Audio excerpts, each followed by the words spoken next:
Welcome to the Wednesday, August 11th, 2021 Planning Board meeting for the town of Raymond. The Planning Board will come to order. The board does have a quorum. I'm now going to hold roll call, starting Mike. Here. Greg Foster. Robert O'Neill. Ed Kranich. And on Zoom, we have Kevin. Okay. This is a public proceeding, and unless the board specifically votes to go into executive session, you have the right to hear everything that is being said and to look at all the exhibits that are presented.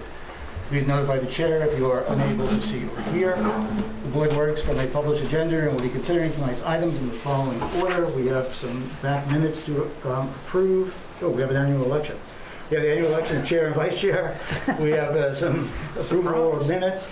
Our old business was we have two public hearings for a project on Patricia Avenue and one on Westville Road. Raymond Hills LLC. We have new business of a solar project, which is BWC Lake Florida. Yeah. Okay. All right.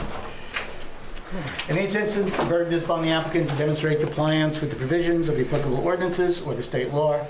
All persons speaking, including representatives of the applicant and members of the public, are asked to stand at the microphone and state their name, address, and affiliation with the project. All persons speaking will address the chair. Any conversations must be held in abeyance until after the board has formally adjourned. After the board votes on the specific merits of each application, it will prepare a written notice of decision. Because the notice of decision may substantially affect any appeals rights, and also, as a matter of courtesy, the board asks that those attending the meeting with regard to a specific application not leave until the board has completed its discussion. Appeals from adverse decisions must be filed with the Superior Court or as otherwise provided by law within 45 days of this board's decision. Also, to be certain that you preserve your individual right to file any such appeal, you must be certain that the board records evidence of your appearance, and that would be via the microphone.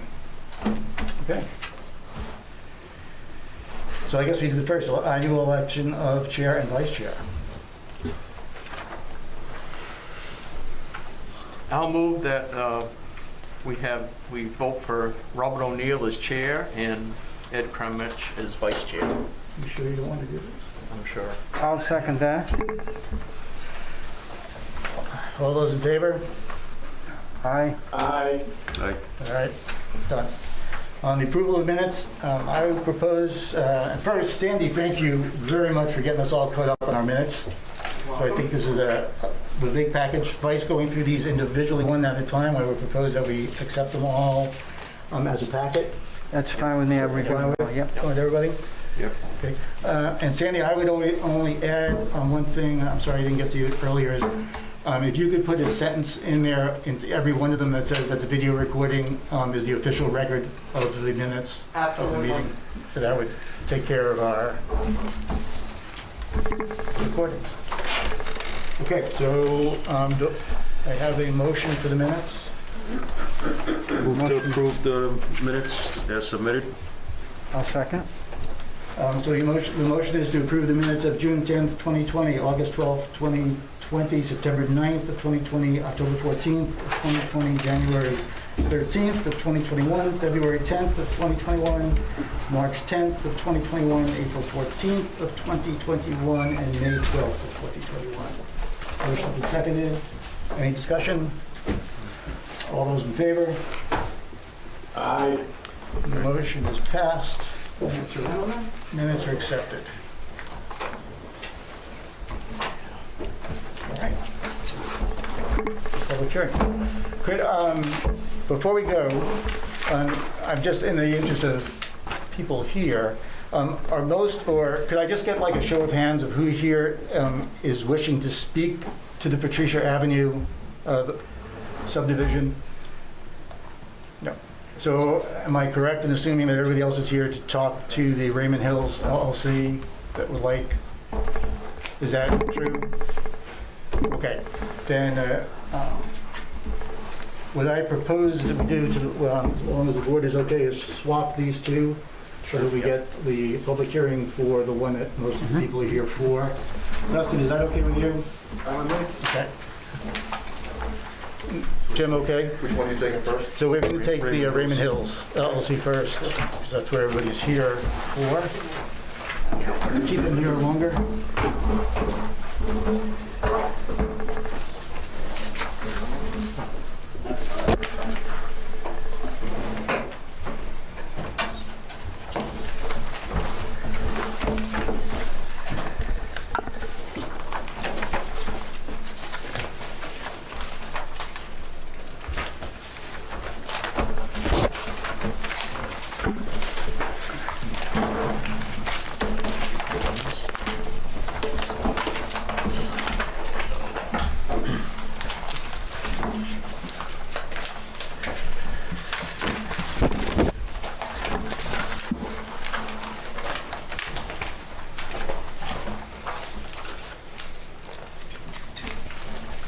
Opening note on this. All right, so this is a sketch plan review is what we have it scheduled for? Is that what we? Yeah, it is, just because there are some things that are typically we have for a preliminary plan and public hearing. So this wasn't changed from the sketch plan you had seen initially. The initial sketch plan, you had access roads coming in off Patricia Ave and Clear Lane. This time we're coming in off of 85 and changing the orientation. Okay. So it is a change to the plan, pretty substantial one, that we're coming in from a different full side of the property now. But clearly, you know, you can let Dustin make the presentation and then we can go through it. Yep. Okay, just for, on the public hearing, we'll follow right after Dustin goes. Will I get anything interesting from the planner that comes, the board will have any questions, and then it's public hearing. Time for you. Dustin? All right, thank you, Mr. Chairman. Dustin Roma with DM Roma Consulting Engineers, here tonight with Tim Clinton from Raymond Hills LLC for the Raymond Hills Village residential condominium project. So as Jim had indicated, the project has been looked at by the planning board previously as a sketch plan. We had looked at some kind of alternative access arrangements for the property and eventually settled on the existing right-of-way that currently serves the property, coming up through Route 85 over an adjacent property and accessing this piece. So all said, we're proposing about 1,300 feet of new driveway that will be built. The first 650 feet or so is built on an adjacent parcel inside of a 50-foot right-of-way. From there, it turns into our property, and the remaining portion of the road gets built out with a cul-de-sac at the end. And we've got 9 duplex-style residential buildings proposed in that upper portion of the property. So the road's going to be a paved roadway. Yeah, it will remain private as part of the, you know, the maintenance responsibilities of the condominium. We've been working with the Portland Water District, who has, we've had quite a bit of back and forth with them just on the technical design of the water main that goes up through the hill.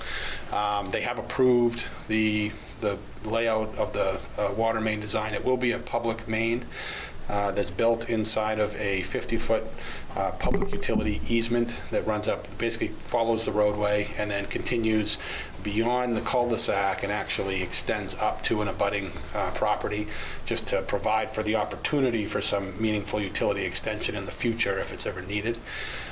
So again, the Water District has reviewed and approved the full design of the public water main system, including all the services to the 18 buildings. So we do have that ability to serve letter that was issued by them earlier this week. We have made our application to the Maine DEP for the stormwater permit associated with the project. The project's being reviewed by the Cumberland County Soil and Water Conservation District.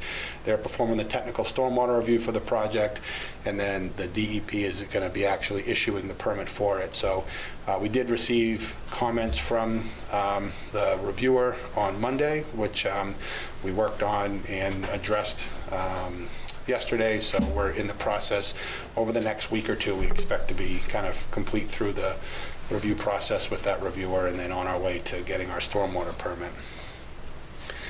We've been working with the Maine DOT regarding the driveway entrance permit for the project, and there's two critical components that we're working with the DOT on. One is just the driveway entrance permit, which is more straightforward. It's basically there's already a kind of a curb cut there, and the DOT acknowledges that this was contemplated as a shared right-of-way, and there will be issuing a driveway entrance permit for a road in this location.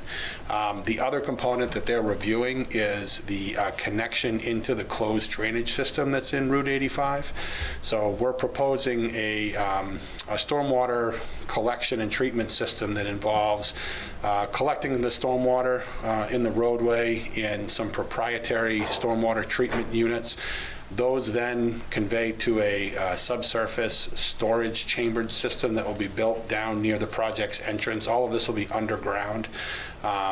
That system's designed to kind of detain the water and then slowly release it back out into the storm drain system into Route 85. But we are proposing a storm drain connection into that roadway where there are no road ditches adjacent to our project site. Everything's closed drainage, so that's really the only way for us to convey water off to the site.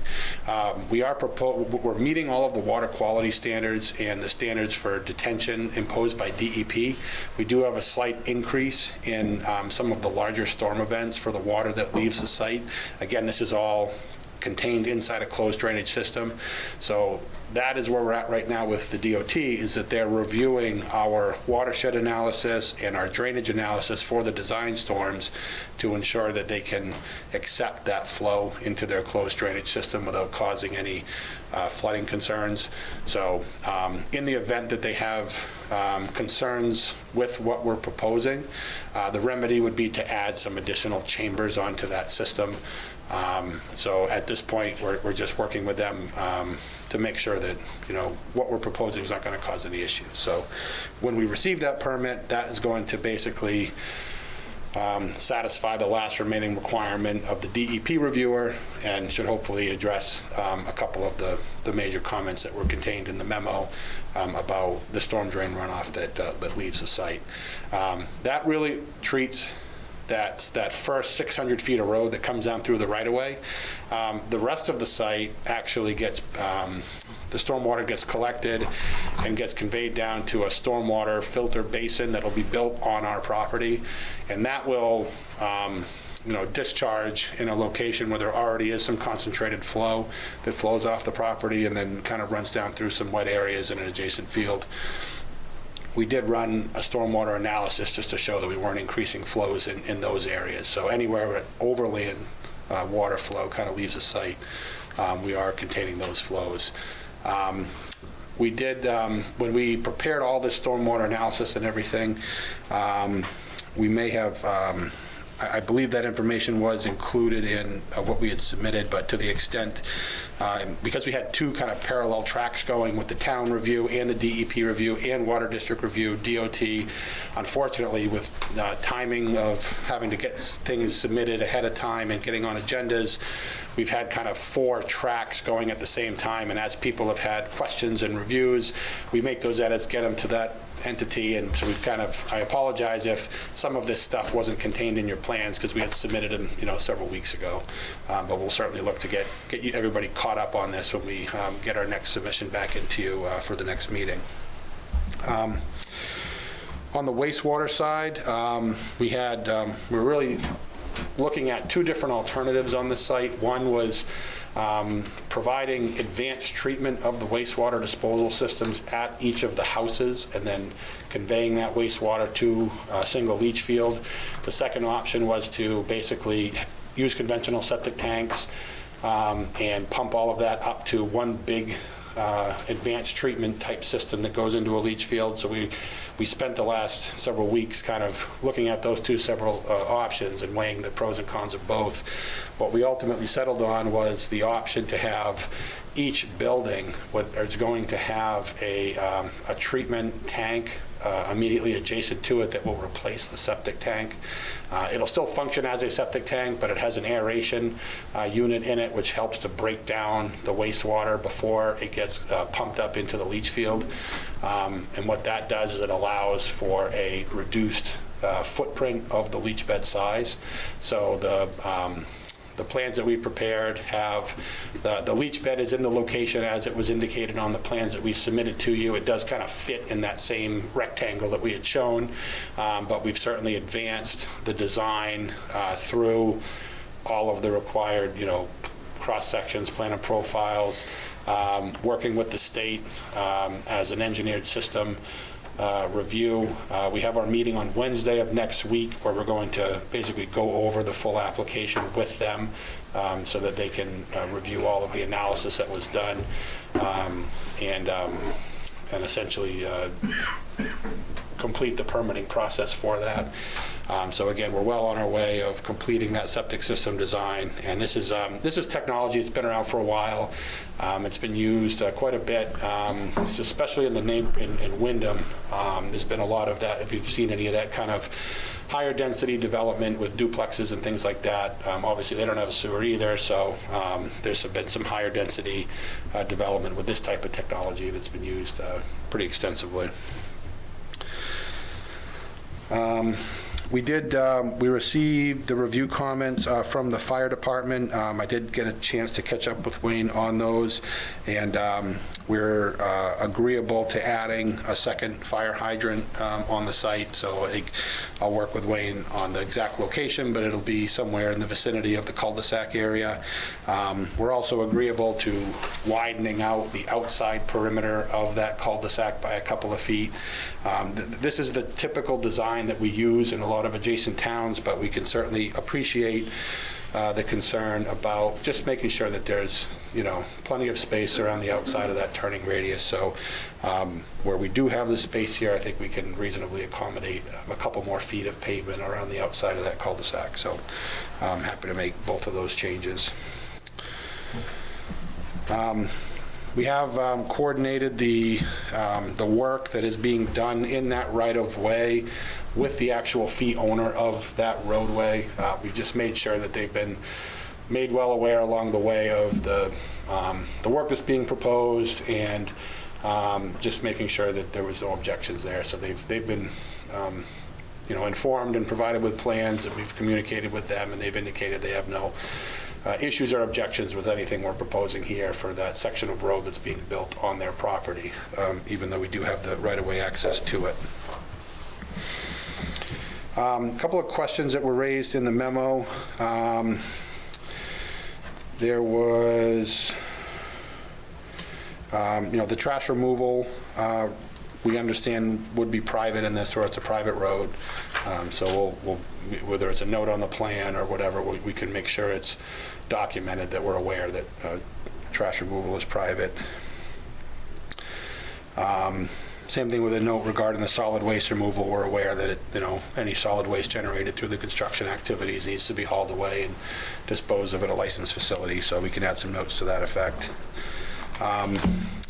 There was just some comments about just making sure that we're not impacting any, sensitive environmental areas. So we will provide, a review from, Department of Inland Fisheries and Wildlife, Maine Natural Areas Program, and the Maine Historic Preservation Commission are usually the agencies that we consult with just to provide the documentation that we're covered there. I apologize, the letter of financial capacity, I thought that I had included that in a previous submission, but for whatever reason I omitted it from this, but we do have that letter, and we'll certainly provide that to the town.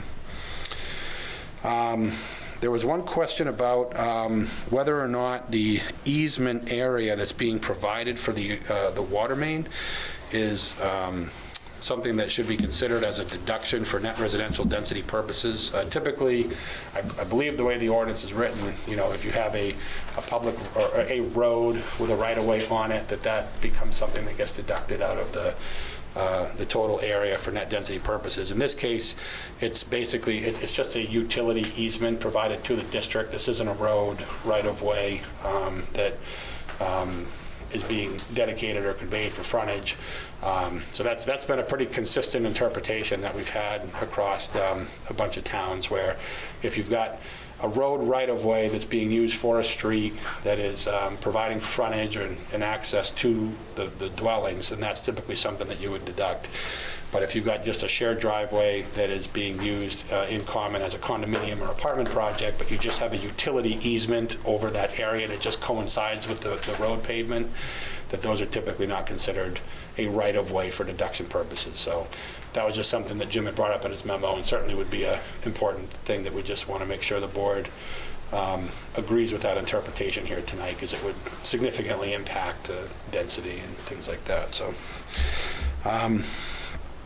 there was a comment about adding some landscaping along the front of the units. I mean, we certainly, these are going to be nice-looking units, and we certainly intend to install some landscaping along the foundation areas, typical of what you'd see of a residential type of a dwelling. We've got some porch areas and the garages, so it's, you know, along those front areas, we'll add some landscaping. We'll probably leave kind of the side and rear yards up to the owners. You know, some people like a lot of landscaping, some people really, you know, they don't want to maintain it. It'll kind of be up to the condo on the rear and side yards, kind of how they want to do that, but we do think it's important that we'll add some along the front of the buildings, so we can show that on the plans. Excuse me. There's a requirement in the ordinance for 10% open space. And in this type of development where nobody's going to be owning lots in the subdivision, there's actually an abundance of open space on this project. But I would like to at least, you know, hear from the board how we might handle that for a project like this, where essentially ownership is really just inside the units, and there'll be some small limited common areas outside of the units for the driveways and maybe some areas immediately adjacent to the buildings. But the vast majority of the site is going to be set aside really as common open space for the project anyway, so we're certainly exceeding that 10% requirement. The question, there was just some concern about visitor parking and where some additional parking spaces or where people are going to park as they come into the site. Because certainly the driveway areas will be reserved, you know, for unit owners. So there'll be a garage space that the owners would park in, and then the individual driveways that are right in front of the units would be a limited common element space where you'd have, you know, exclusive rights to the use of that parking space for you or your guests in your own driveway. With the road being 20 feet wide. This section of road that is on the east side does not have curbing, and it has a 5-foot wide shoulder along that whole edge. So our thought was that that area where it's not curbed would have, you know, sufficient shoulder width that we would get parking along the street side on that side of the road. You know, with a 20-foot pavement width and that 5-foot shoulder.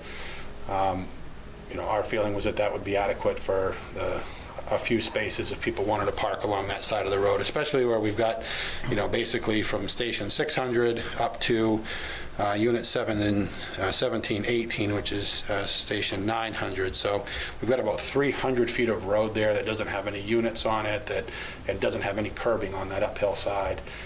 So there'd be plenty of space there, in our opinion, for vehicles to park and not significantly restrict the pavement surface for vehicles coming through there. So, but again, certainly would want to hear the board's opinion on that as well. So I think I covered the major points as to where we're at in the project. I think, you know, certainly we're well beyond a sketch plan, but we still have some permits to get before we're at a final plan. So we're kind of in this middle stage now, where I think we can certainly incorporate any comments that the board may have here tonight, and so we'll look forward to hearing those, and certainly anything from the public as well. So I'm here to answer questions. Thanks. Okay. We used to have an easel. We don't have an easel. You know that. Years ago, we used to have an easel. Want to use this one?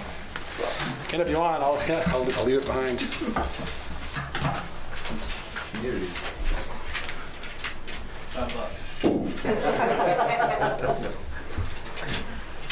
Guy shows up with an easel. What a guy. And a rental contract.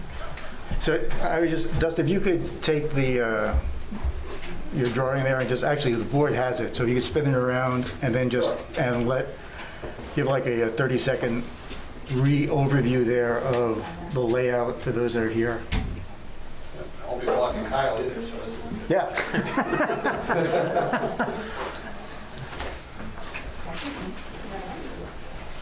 This is a more, do I need the microphone or am I good? Yeah, you probably, maybe if you just pick, do these things come on? Please use the mic. Oh yeah, that'll probably come on. Somewhere. The traveling one or do I? Do we have the traveling mic available? It's like Yeah, give me 1 second. talking to the, The mighty ones. Man upstairs or the back?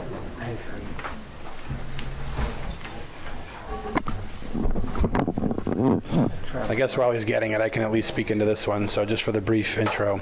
I apologize, we don't have it. Can you use that mic? Yep. thanks, Dustin. So this is a general overview of the project site. This is the portion of the roadway here that travels along a right-of-way on adjacent property. At this point, we come into our property, so this is the limits of our site here. So there's generally a plateau that runs through the middle of the site. We have had a site walk with the planning board and kind of walked around this whole area just to get a good sense of the land. The grades do start to climb up in the back here and then continue to climb up. There's a pole line and pipeline that runs right through the corner of the property here, and it continues on through. So that's kind of a general orientation there, and I can certainly point other things out if people have questions or if they've got something I want to kind of point to as they're talking, just let me know. Thanks, Dustin. Jim? Thank you, Mr. Chair. Dustin's done a wonderful job of kind of chewing through the memo that I prepared for you. Alex has just pointed out to me as well that due to our 600-foot shoreline zoning, that portion of that front access road off 85 actually falls into the shoreline zone. So there would be another criteria when we get to the approval process that we have to look at the road development following shoreline zone standards as well, which I didn't discuss in my memo. Yeah, right through there. So I don't think they're going to be too obtrusive. That 9% grade, is that right after the line? It looks like there's a 9% road grade. I know the shoreline zone limits it to 8. I thought it was 8. Did you have 9? And it looks like the profile shows a section that goes up to 9. See if I can't down. Yeah, from about 4.0 to 6 is the 9. Yeah, I think we're okay because the grill is, it's at station 400, which is 400 feet in from the property line. So then you have to go into the road, and then, so I think we're okay. Yeah, Google says it's like 360 to the start of the road from the water, so. All right, that puts us around 780-ish. Yeah, so you should be fine. We'll just need to delineate that on the future plan so we know what we're going with there. This is a condo, so it falls under site plan, but it's also a subdivision plan, and I'm not 100% sure. I've gone through the definitions about what we deduct for net density. And maybe I'll lean on Alex a little bit. How would you determine what this project has for road frontage? Yeah, that's what I was trying to figure out myself a few minutes ago. Because the right-of-way is the water district easement. And is that an easement or is that a right-of-way? It'll be an easement to the water district. It's easement But, to the... but you have it right away, right? Correct. So that portion of road that's built on the adjacent property is a true road right-of-way, as we would, it's for vehicle access and utilities and all of that. The way we looked at it is, we were required to have 100 feet of frontage in the zone. The road is actually, it comes in at an angle, but if you were to measure like the width of the road that's being built as it crosses into our property, we do have 100 feet before it basically comes into our lot. So it's not a true like parallel perpendicular piece there, like because of the grades. But we do have a section in there that exceeds 100 feet measured along our property line. So that's how we looked at that, and that's basically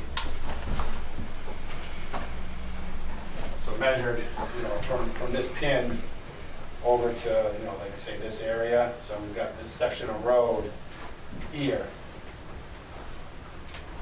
That fronts on That- your property. The front's on our property within a right of way that's built out to that road standard. So that's how we looked at it. Yeah, so I think one thing we'll need to have in the future then is a delineation of where that right-of-way And- terminates.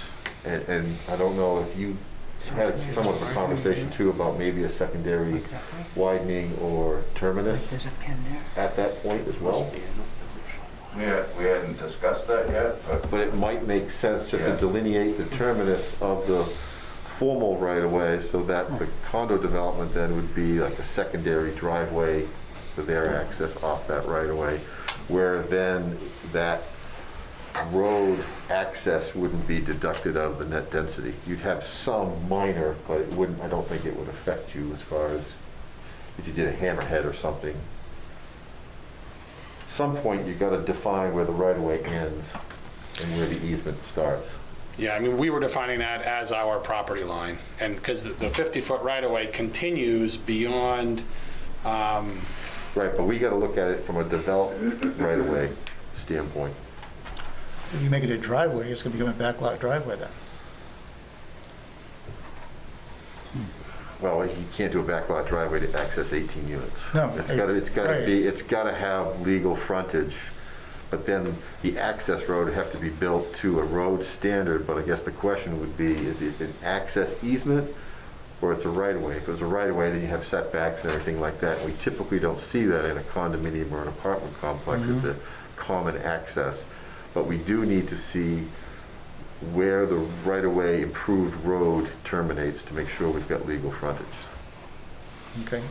So that's more of a planning survey mark, I guess, on the plan.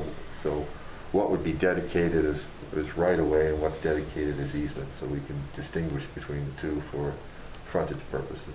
yep, yeah, we can add basically a line on the plan which basically indicates the town is approving Right. the road construction to here. Right. And then we from need to there, know it transitions. to be very clear where we've accepted the right-of-way. And if they were to, so if in the future, if they were to extend off that and go somewhere else, then that whole thing would have to, they would be able to do it because of net density. So this is kind of like a one and done on this parcel unless they extend that right-of-way and do something else. With that said, this, they've got some stormwater, and he did touch on the fact, and we did have some concerns.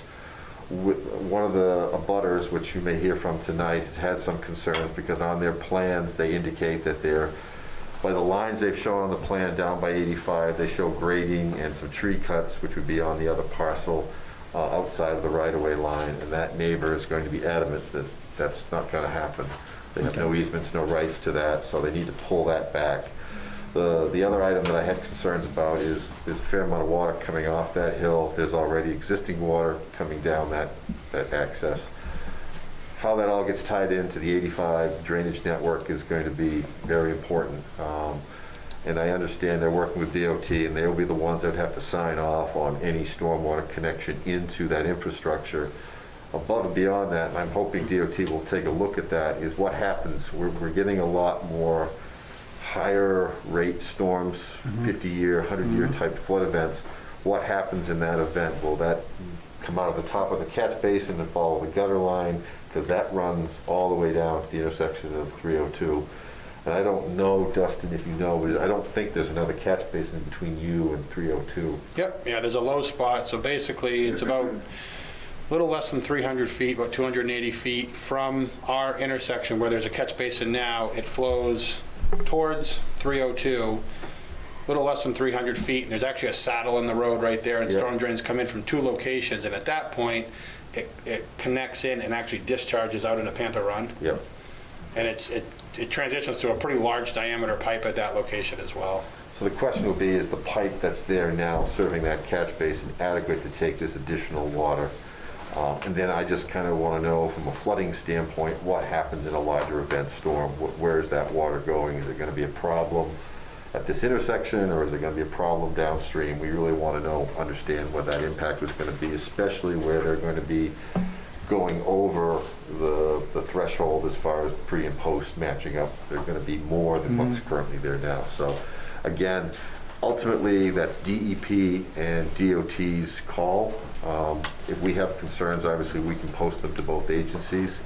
So we may do that. I can reach out to Nathan, because I know he had some concerns about what would happen in that event. Okay. But DEP's got to also sign off on that, because that gets into the quantitative part of the stormwater permit and what those impacts would be. They do have, which is unique, in the right-of-way itself, subsurface chamber system where they're going to be containing that water. They have some proprietary devices where they're catching the gutter water, goes through that proprietary device. When that fills up, it continues on and goes into these underground chambers so it's like an underground detention pond. But all the network ties into that catch basin. So everything's contingent upon the acceptability of that water in 85. So that's important. I'm fine with the septic system. Obviously, we'll have to, I understand that'll still be an engineered system. So that'll also be approved by the state. We'll need to see copies of that. And then, I think there's, let me see here. Now that we know that there's some sections in the shoreline zone, we just need to make sure we have that delineated and properly matches up with the requirements in the shoreline zone. Parking, I think if they want to park on the side of the road, we really need to improve that. And I always say that from winter conditions. If that's going to be an acceptable parking area, whether it's gravel or paved, I think we have to delineate that so that in the wintertime that can be plowed and maintained, because that's another time when we really get into pinch points on a lot of these roads when the snow shoulders come in. Right. Anybody that parks on the road basically almost blocks anybody else, especially in a 20-foot wide road. I'm glad to hear he's working with the fire department as far as accessibility going around the cul-de-sac. I do believe you mentioned that these are going to be sprinkled as well. Wayne and I talked about that. What we need, our intent is to not sprinkle the buildings, but we do need to review the new requirements and the volume of the buildings, and we'll work closely with Wayne on that so that the building designs are, built in a way that we either, we don't require the sprinkler systems. We'll do what we got to do in the buildings for fire separation. And then I think the other important thing will be, as far as the open space goes, I'm fine if it's open space. I just think we need a note that defines it on the plan that the condominium common element will suffice as the open space, just as a determination, a note on the plan. Obviously, they got more than 10%, but we just need to make sure that that's dedicated open space. Whether it stays in the common element, we don't care, or whether it's a public element, it doesn't really define that in the ordinance. It just has to be an open space. And so then with that, I think the other important document we'll want to see a copy of is the homeowners association, exactly what their responsibilities are as far as all these components. You got stormwater and and if that's going to be a right-of-way, is it going to be exclusively the responsibility of this development, or other developments come in down the line? Are they going to be sharing that responsibility for that drainage system? How, just those items, how they're going to be worked out. There's, obviously there's a lot of different agencies reviewing this. We are waiting on some other letters. It's kind of why we have a different orientation than what we had before. I felt that it'd be appropriate if you review it as a sketch plan first, and then we can discuss what items are missing and where you want to go with that. Or do you want to wait to see some of that new information come in before you're ready to go to preliminary? I know the public will want to say something this evening and probably have some comments from that as well. But I think there's a ways to go before we can, definitely before we get anything close to final. Right. What about the net density calculation? I mean, that's a big if, because, Right. and I don't know, should we give a legal opinion on that, Alex? Or do you have a determination as code officer? Not yet. See how I did that? Yeah. I would say too on that right-of-way piece, it's certainly important. It's a big chunk of land coming through there, but what the remedy would be if that had to be deducted and we would need to drop the unit count down, all it would mean is that we would then be having this be a private water main coming up through here that wouldn't have a right-of-way associated with it, and then there wouldn't be any of that public infrastructure. You know, the hydrants would be private. I mean, there's just a bunch of other complications. It's not a difficult thing for us to overcome. There's just a bunch more infrastructure, and the town wouldn't get any of the public infrastructure. Right, it just gets, So- as you well know, it just gets complicated when you do condominiums. Yeah. You know, Yep. as far as, because if you do call it a right of way, then technically it'd have to meet front yard setbacks and for the structures. But when a condominium association comes along, typically it is an easement. We just need to make sure that there's adequate improved road frontage to meet the minimum standard for the lot. Because there's going to be other similar easements. You know, CMP is going to require easements for transformer pads all through here. I mean, it's just that there's going to be other utility easements that are going to be similar to this one that are all just going to kind of stack on top of each other. But none of them are going to be an actual right-of-way. And will there be, have you thought through this far, will there be a mailbox, gang box, or will there be individual deliveries to the units? There's likely to be a single gang mailbox coming in. We haven't met with the post office to actually determine where that's going to be, but it's likely going to be, you know, at the top of the hill. I don't think they're going to want to back If you had a up. terminus there, it might make a logical place to put the mail gang box and kind of delineate where everything terminates from the road to the access driveway. But I know Alex is looking up some things as we're. Well, I mean, I would say, because it says total acreage that is used for street and sidewalk rights of way. It doesn't include utility easements on this list, so I guess I would probably lean towards it doesn't count or doesn't get deducted. I mean, it does say land that shall be determined by deducting from total acreage all areas that are considered unbuildable or unsuitable. So I guess if that's in an easement that's not buildable or suitable, then I suppose, but, and then it lists below all of the things you have to take out, and it doesn't include a utility easement, so I would say it probably shouldn't be. But I'm just wondering, should we just maybe? Yeah, I can run that quickly by run it by legal, just to make yeah. sure we've got, before we go final, just make sure we're covered by it, because I myself, just from a planning standpoint, would like to know what the delineation and how we should proceed with that one. It's an. I don't remember us ever doing this before. Not, I don't know if we, Oh, it may not have been this close. yeah, I think Been a we've long had time. straight up subdivisions, I can't recall. Oh, that's true, right. I don't recall when we've done a condominium, it's been Yep. straight up subdivisions, so. But would it matter for an easement between a condominium or a regular subdivision? I don't know, it says street, it's the way it's worded, it's a little bit loose, so. I think if we could just delineate it, obviously we'll work with the legal counsel and just see if we can get an opinion on that, just so we're all clear. Okay. Because I mean, obviously I think 18 units can be supported on the land, I don't see that as an issue. but Right. It's just a matter of what's the legal density, Mm-hmm. so. So that's all I have at this point. Obviously, you have my memo, and obviously there's a lot of little things that have to be cleaned up, and we're waiting, like I said, on a lot of other third-party entities doing their reviews as well. So there's going to be, the next submission is going to have a lot more clearer, hopefully, if you get it in time for the next submission, clearer information as far as where they are with the reviews. Okay.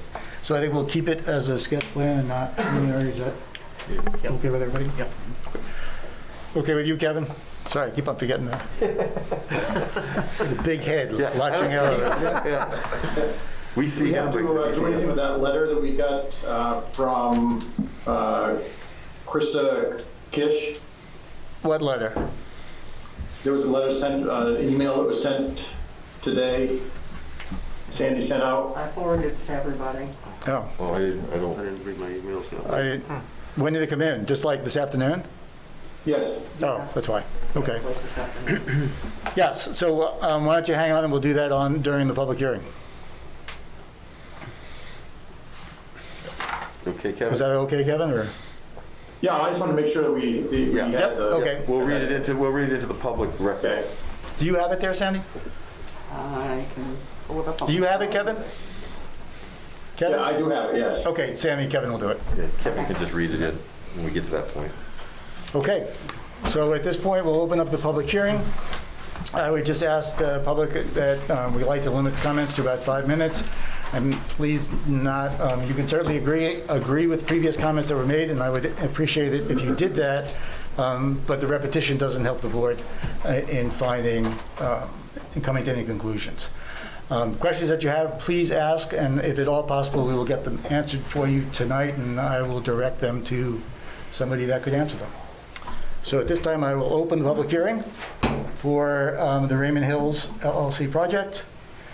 And if anybody would like to talk, please go to the podium, state your name, your address, and your affiliation with the project. No one?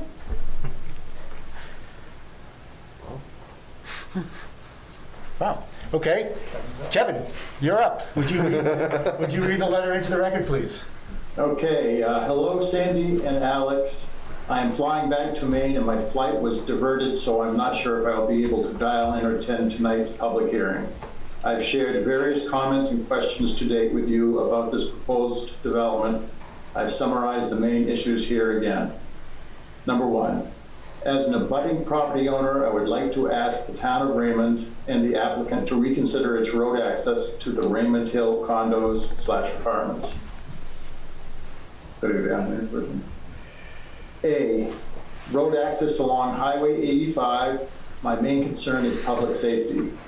This road will create traffic and safety issues for the town and surrounding area due to speeding, blind curve, poor line of sight around the corner from either direction.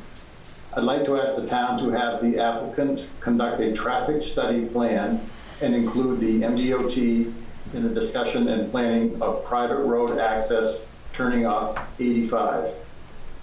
With the speeding traffic, weather, and proximity to the 302/85 intersection, I can see a private road being a safety issue for the community. B, legal rights to build road/encroachment on private property. I shared the comments on Raymond Hills condo design drawing with the town engineer. The current drawing encroaches on my property at the mouth of the road and on the south side of the road where the vegetation is planned. Also, the applicant advised me that they would need grading and/or cut and fill rights along the back corner of the road, line 312, as it curves up the hill to the housing development. Applicant does not have legal rights to encroach on my property. C, engineering. As an abutting property downhill of the road and the housing development, I would like to see the full engineered drawings for stormwater collection/runoff. Applicant specifies that modular wall to be designed by others. I would like to see those designs so that I may review them in conjunction with a full housing project design. I have asked Maine DEP to hold a separate hearing on the applicant's stormwater protection plan because this is not clear from the drawings submitted to the town how their plan impacts Panther Run, Little Lake Sebago, Highway 85, and abutting property owners. D, noise, traffic, dust, removal of larger boulders and trees. I would like to ask you to have the applicant create and post a construction and traffic management plan so that residents know when clearing, blasting, how many trucks, time period for construction will last, and time of day of clearing, grading, and blasting. So far, no information has been provided by applicant. My concern is safety and damage to property. E, posting of bond or security. To protect against the instance the project fails or is abandoned, I would like to ask the town of Raymond to require the applicant to post sufficient security to restore the project site to its original condition. Also, in the event damage occurs, residents need to be able to make insurance or legal claims to a solvent financial party. I respectfully request that the town of Raymond engage a road engineer and encourage the applicant to reconsider the location of its access road to the housing development. We all benefit from an increased tax base the project offers. However, the private road currently proposed impacts the safety, property, and well-being of the community. Sincerely, Krista Gish.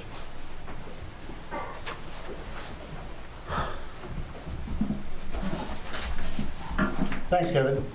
Is she on the, She actually owns the property that's now just southwest of the bend. She owns that lot right on the corner, right there, right where Dustin's but pointing. she's not on the plans? No, I think she just recently purchased that, so they would need to update her, her information, which may not even be in the, I think it just closed a few months ago. Oh, okay. Not in the assessor's records yet, so, but that she owns the lot, I think it was Kitchens, was it? Yeah. Yes. That's what it looks like. She owns Kitchen's lot now? Yep. Okay. Okay. I'm the other abutter. I own the property on the other side of the road. Would you, just for the record, state your name, please? Suzanne Boris. Thank you, Suzanne.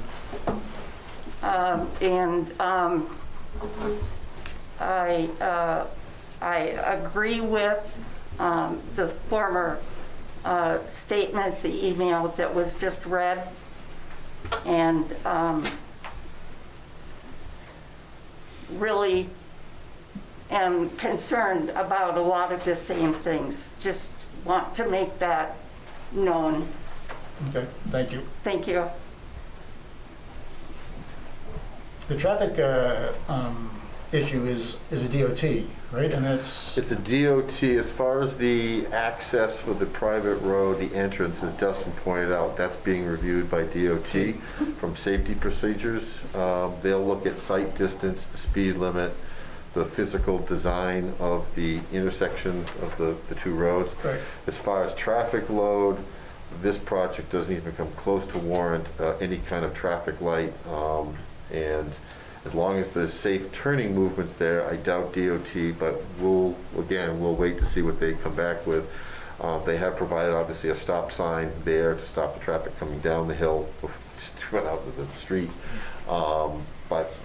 To warrant a light takes massive amount of trips over a long period of time, longer than the 1 hour normal period that we see. And to warrant a traffic movement permit, it would have to be 100 peak trips in an hour. An 18-lot residence doesn't even come close to that. But we can ask the applicant just to provide us the backup data, so again, we have it for the record of what they would produce in a peak hour. That would be helpful just for us in the findings. Okay. And the redesign, I mean, do you agree that it goes on her property?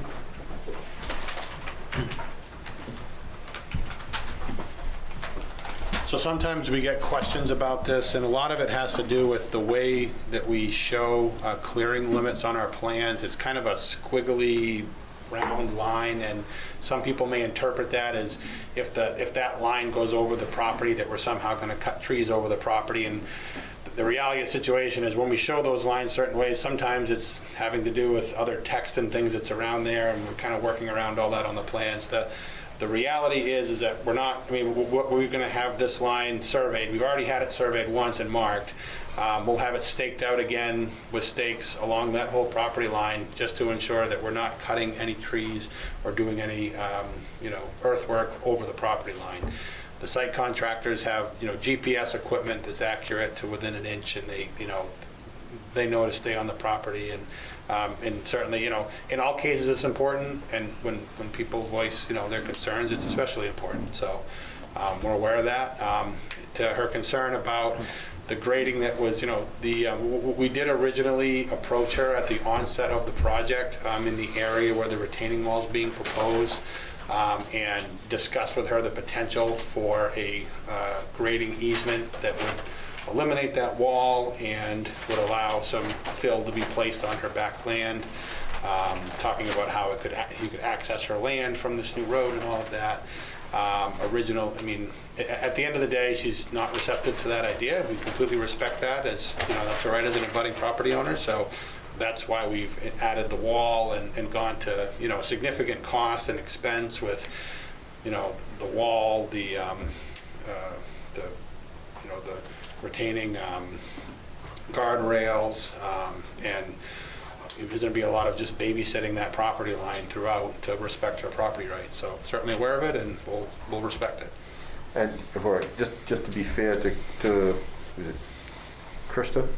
Yes. You do show a grading line down there that does encroach over the property line. You got elevation 302, which does go onto her property, so Okay.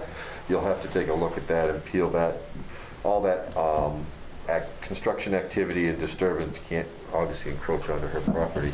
And again, we can add notes for some of the constructability of how we might want to have that, because they're going to be right up to that line, and you know, we already know that this is probably most likely going to be a contentious issue, even if it passes or doesn't pass or whatever happens. If it does get to construction, it's not going to stop, it's going to continue. So anything we can put on the plan to at least alleviate, you know, precautions and measures to make sure that that doesn't happen is the benefit of all. Dustin, when we did this site walk, it was that grading on the south side there that you were talking about. Does that need to get cut down for the site distance, or does it meet site distance requirements with the way it is right now? Yeah, I mean, our measurement looking out there was that we can meet the site distance the way that it is. I mean, we are going to take down our side in order to be able to build out the project, which will help to improve it even more. You know, the vegetation that's out in the right-of-way, we'll cut that down too. You know, just there's not much there, but Right. we'll certainly clean that up. And you know, again, this is something, I mean, DOT, they actually go out on site and they do their own independent site distance verification measurements, and they write it right in the permit. So they don't necessarily rely on us telling them what the site distance is. They physically go out to the site, measure it on their own, and that's what gets put in the permit. So so not only do we look at it, they do their own independent verification of everything that we provide to them. Okay.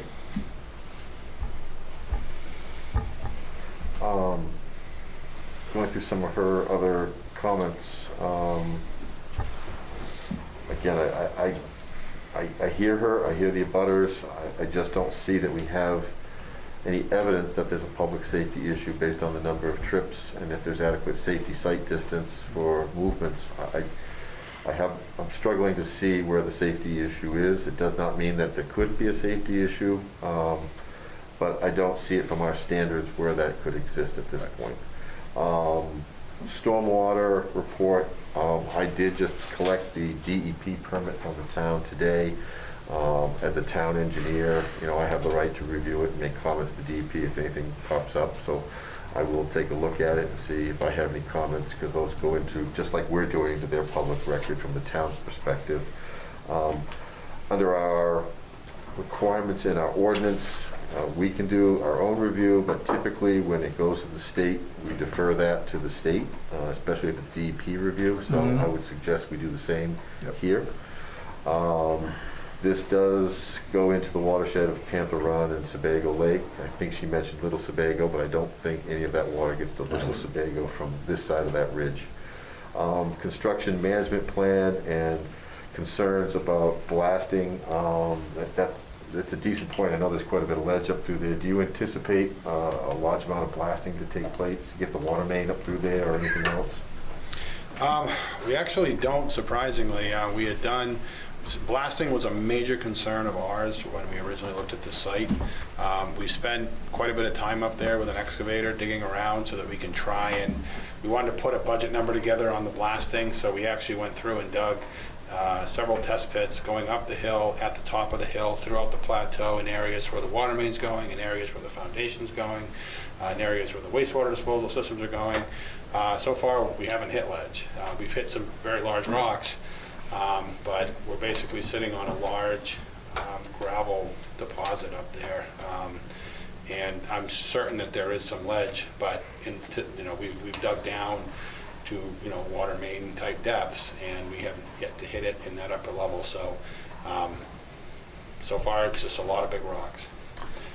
So and I know there comes a point where a rock's too big, we may have to blast it. So we may want to just have you place some construction notes regarding blasting, and I don't know if the fire department will have some standards about notifications for that, but I think we just cover that with the construction Yeah, I plan think or it's- construction notes. Yeah, typically, I mean, when we can do a, we can have a pre-construction meeting after, after approval, before we mobilize to the site, so that we can discuss all these protocols, and, what we do when we encounter ledge, who we contact, we can exchange, emergency contact information, and at that point, we can, nail down exact construction schedules. Trying to nail down construction schedule now is difficult. We're trying to get permits.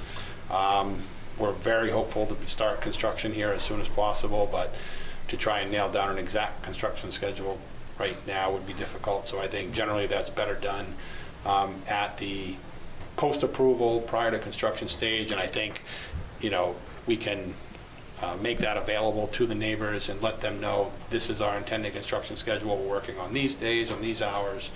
And you can do that via mailing? Yeah. So that they are aware of when they can anticipate it? Sure. And to that, there's a question about bonding. I know we will have construction bonds for the infrastructure work that would be done for the road, for the stormwater, for the erosion controls. There is, in Raymond, we make them post a bond for that, and it's not released until it's satisfactorily completed by Alex and myself doing the reviews. But as far as other damages, the board does not typically require a bond for restoring back to its original condition. We just make sure that once the plan is started, that it's finished to the plan.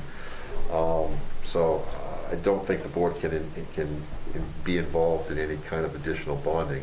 And that's, again, a post-approval bond. It's nothing that the board solicits. It's part of the construction permitting process. So that's a separate entity from the board.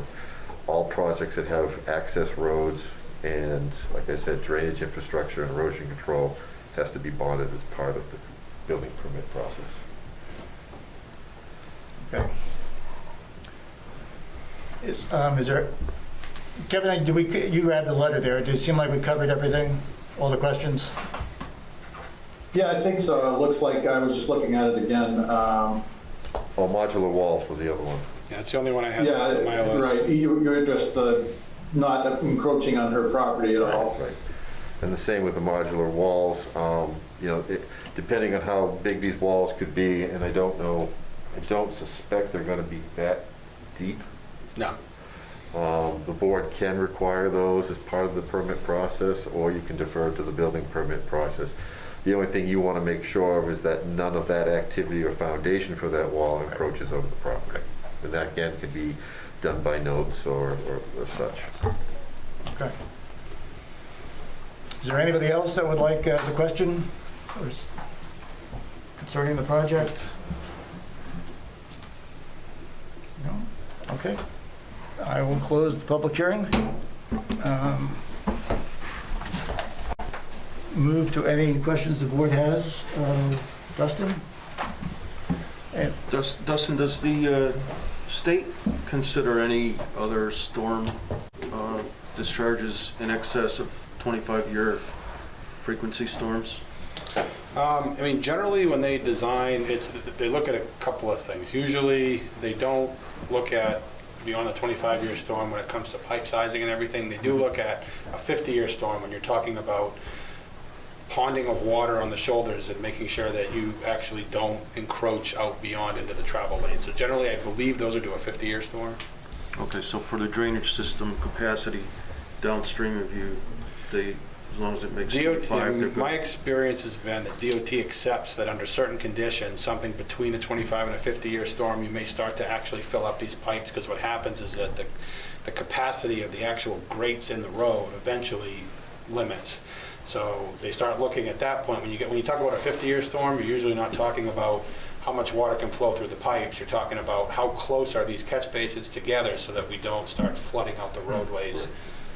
So the other thing that happens too is that usually in the science of these larger storms, the larger storms usually have a longer duration. So the peak rain, it's spread out over a longer duration. Sometimes these quick-hitting tropical storms or thunderstorms can be more damaging because you get an inch of rain in 15 minutes you know, that's 4 inches in an hour. Well, the big storms are only 8 inches, it's over 24 hours. So it's the intensity of the storm that can be as damaging as the duration.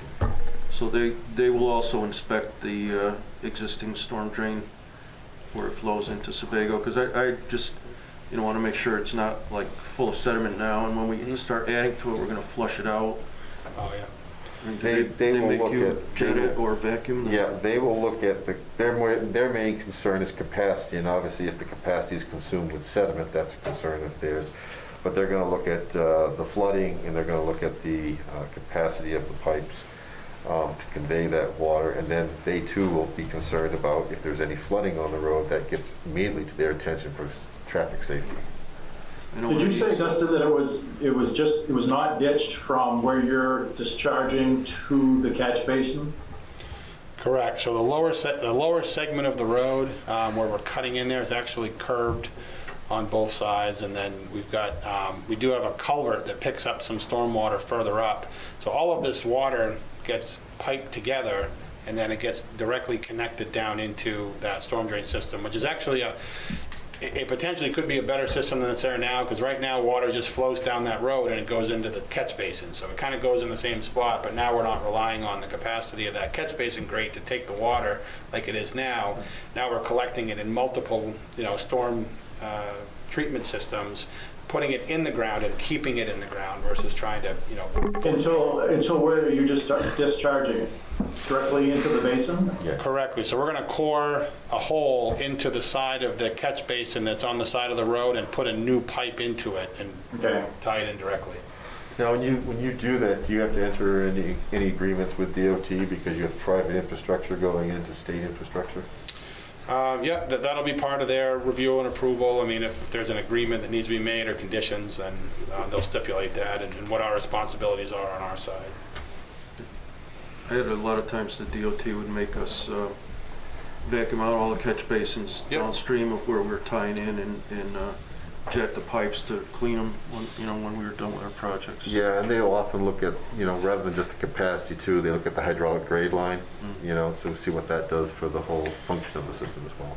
And it does help that so before it connects into this structure, it's going through these Filterra treatment boxes, and then if those overflow into the catch basins, it then goes through that underground storm tech chambered system, which kind of overflows up in. So there's lots of built-in sediment collection systems before that pipe that goes into the public system. So it's a kind of an ideal condition.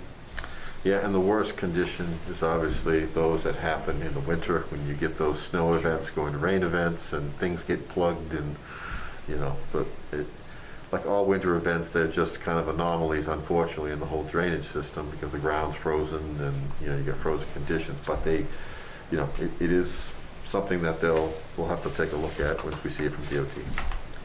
Dustin, who's going to retain the ownership of the land that is behind the projects right now? Is that going to be the applicant?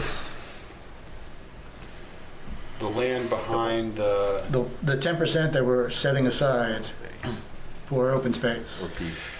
I think what we were talking about is the board making a finding that through condominium ownership that the condo would retain the ownership of the open space, but that we're meeting the 10% requirement. Yeah, that'd be common open space, right? Common element. Limited or unlimited or whatever the terminology is under the condo documents, but that's common open space for the condominium. And that would be the balance of it.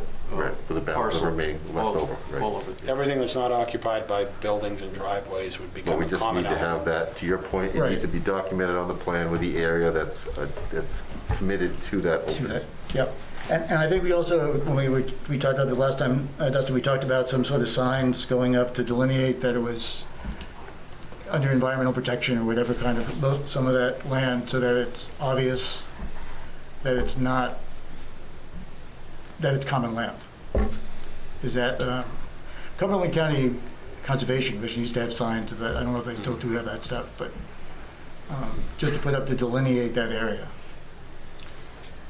Just the backland area, just saying that it's common area of the condominium? Right, so it doesn't, so the property lines don't stretch into the back lots. Yeah, so in this case, there are no property lines, so, Well, yeah, we right, got just the unit themselves. Right, but I think what we probably want to have is, some kind of delineation on the plan that, okay, these people are going to have some backyards that's going to be their space, but then beyond the backyard, there's going to be woods that is going to be kind of in a preservation or like you said, whether it's common limited, but it's got to be Whatever. different. It's just got to be protected. It Right. can't be disrupted and used for Yep. the owners to log or Exactly. to just to clear cut if they want views or whatever. So I think it's just more of that kind of also gets into the homeowner's document a little bit too, with the condo documents. Yeah, but sometimes those things. But I think we're gonna want to see it on Don't the get plan, lost. and typically what we do with anything that we either put in preservation or we put in buffers, this board and the town likes to see it just pinned in the field, so we Right. have a delineation that everybody's clear about. The good thing about this being a condo is that, I agree that typically, like, if you have HOA documents, sometimes people don't even read them, they're Right. not really aware of them. My experience has been people are pretty in tune with their condo docs because they don't actually own anything other than the unit, so everybody wants to know, what am I buying, And so that's been my experience. If you put clauses in there about tree clearing, things like that, it's, Even if you can just dedicate It helps. what their yard space is going to be. Right, I don't think we should put clauses in their contracts. I just think we should delineate on the ground. Right. okay. And even if it's just a line that's back 40 feet from all the units, it just kind of swerves through there, just so we have some delineation of what they have for their yard use, and then what's the common preserved open space. Right. Yep, yeah, and we'll certainly do that. We'll create a condominium plat, Yep. which identifies what those exact things. Okay. Can I just ask a quick question about the drainage in light of what we hear lately on the news, climate change, that sort of thing? Are we comfortable as a board, and maybe it's down the road, but in terms of what the state requires now, like 25-year, 50-year severe storm, based on our site walk, we saw it was sort of sloping gradually, but a long way. Yeah. I'm just thinking out loud here, are we comfortable with what the state's going to require? Is the state up to speed on what's happening in the world? Yeah, the state, I don't know when the last time they've updated, but they've been studying the climate data and the rainfall data based on collections from all over state points, and they have been modifying those year events, like every 10. They just did it 2 or 3 years ago. Yeah, they did it like 5 years ago, I think, was the last time. But they have been, as they've been collecting it, they've been trying to update it for that exact point. And the other thing that's happened, as I said, larger storms are happening more frequently, so it's throwing the whole skew out, so that those 25-year storms used to be 5 inches, now they're 5.5 inches, on average. And the DEP is the one that is, looking at that data and adjusting it. So that's the tool that engineers use. If the town wanted to, not right now, but we could put something in there that from a flooding standpoint, we might want to put something in there. Can we take a look at a 50-year storm? Not from the perspective of whether everything exceeds, but just from downstream impacts, that we're not blowing something out, or if there's any detrimental damages by a larger storm due to a project. You might put something in there, but typically in the reports, the engineers will just typically say, no detrimental. And for the most part, with all these mechanisms and ponds and measures, we're slowing things down.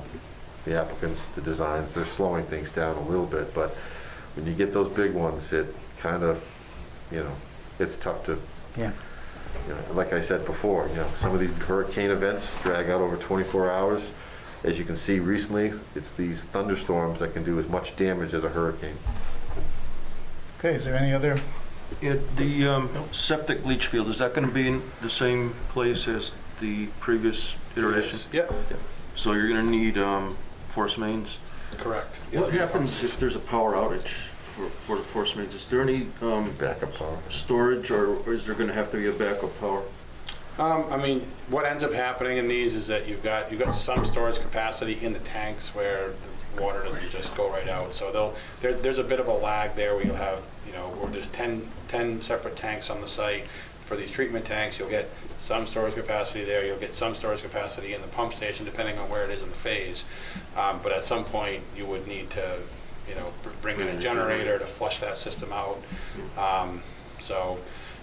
It's Usually it's either like a mobile unit or something you could bring in on a temporary basis just to pump that system out. Are you planning to have one centralized pump station, or you have multiple pump stations for each unit, each duplex? Yeah, so there's one centralized pump station, and there's also one like residential scale pump station for unit number 1, just the way that the pipe's laid I'm out. just wondering, Ed, if we can, if you could just give us some data as what would be the flow that would be stored. Is it a day's worth? Is it 2 days worth? Is it half a day's worth? Just to give you some idea of. Good to know for the condo association too, so they. I know they have a wet well, like you said, there's some tank, but usually that is based on, a certain usage, gallons of use. I mean, because once the power's off too, And what if we had an ice storm event where power was off for multiple days? Well, in that case, then again, it's an anomaly. It's pretty rare, yeah. Yeah, you probably would pull in a portable generator if people are still living there. Or do you incorporate, a backup generator right into the pump? Yeah, I wasn't quite clear after the change on the pump station.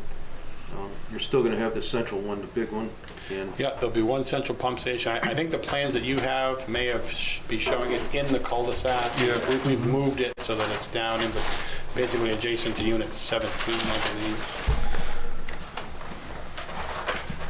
So it's on the side of the road now. Adjacent to 17 is where we've got it now.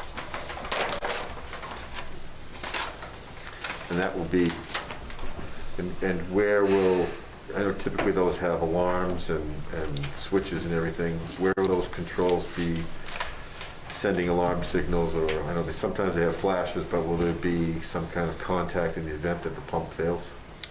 What it is, we mount the control panel right onto the top. So there's a pedestal that gets bolted right into the top of the tank, and that has both visible and audible alarms on it if it's failed. Now they come with controls too that they can actually contact a phone number as like well. a scanner thing. Yeah. Yeah, and it's a 2-pump system, but it's actually, what we're doing is we're going to be dosing 2 separate leach fields where we've got 44 bedrooms, I think, going in here. So we've got, the leach bed is in one location, but it's actually 2 leach beds side by side with 2 separate force mains, and the duplex pumps, we're just going to alternate and just dose the 2 systems, which is pretty typical how we do these, larger type systems. That way you don't have all the wastewater trying to always just go through one end. It gives you, 2 distribution boxes in the middle, and it pumps in both directions, and you basically feed 2 smaller beds. Okay, questions? Kevin, you okay? Questions? No, I've just been following along there with the drawing. Okay. Ed, do you have anything else? No, it's, Dustin, you have any other questions for us? So my biggest question is, just looking at, we obviously have a desire to kind of keep this project moving forward. There's some stuff here we talked about tonight. Typically the submission deadline, the way it falls is you have a submission deadline on the day of a meeting.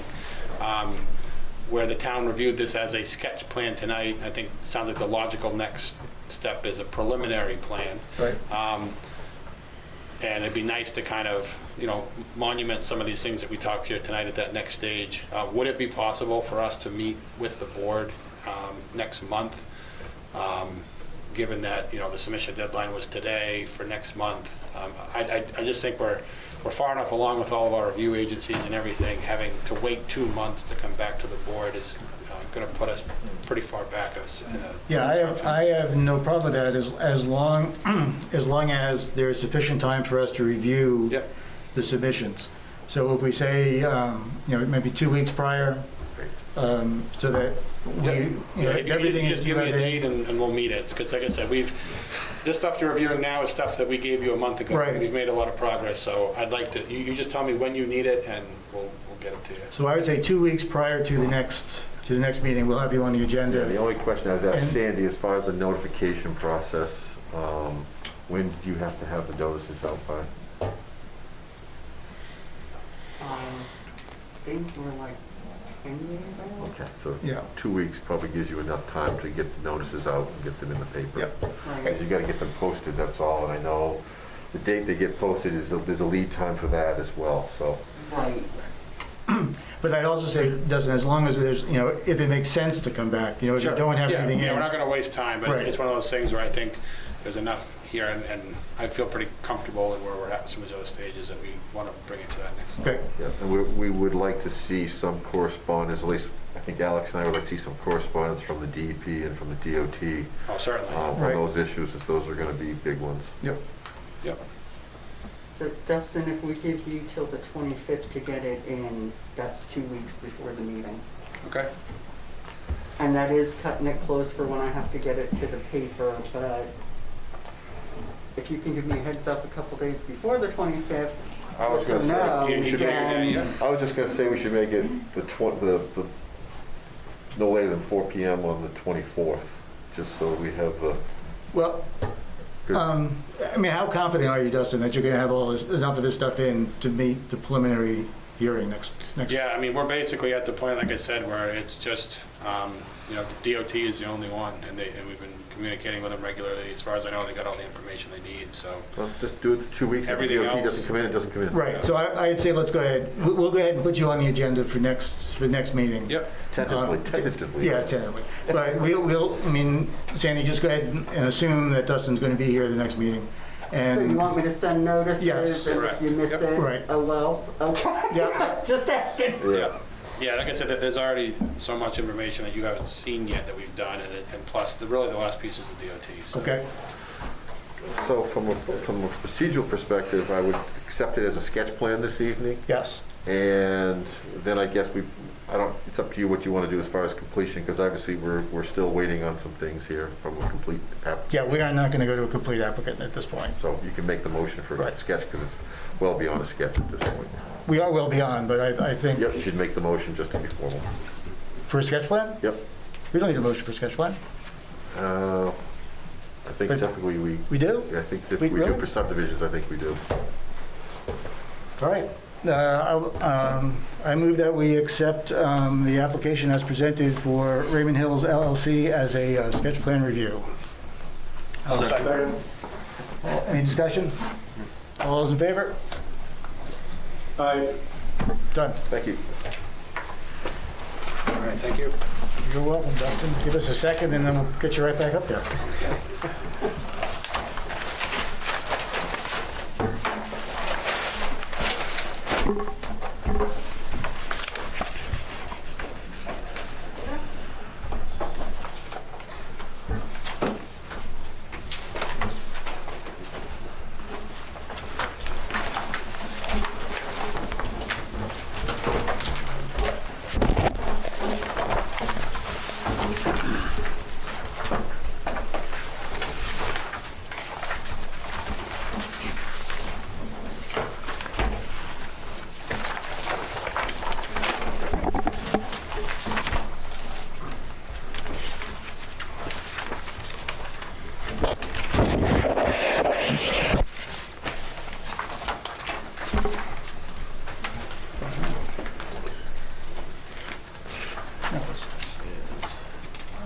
Boulder Bend Is is. Wiley, right? Yeah. Right.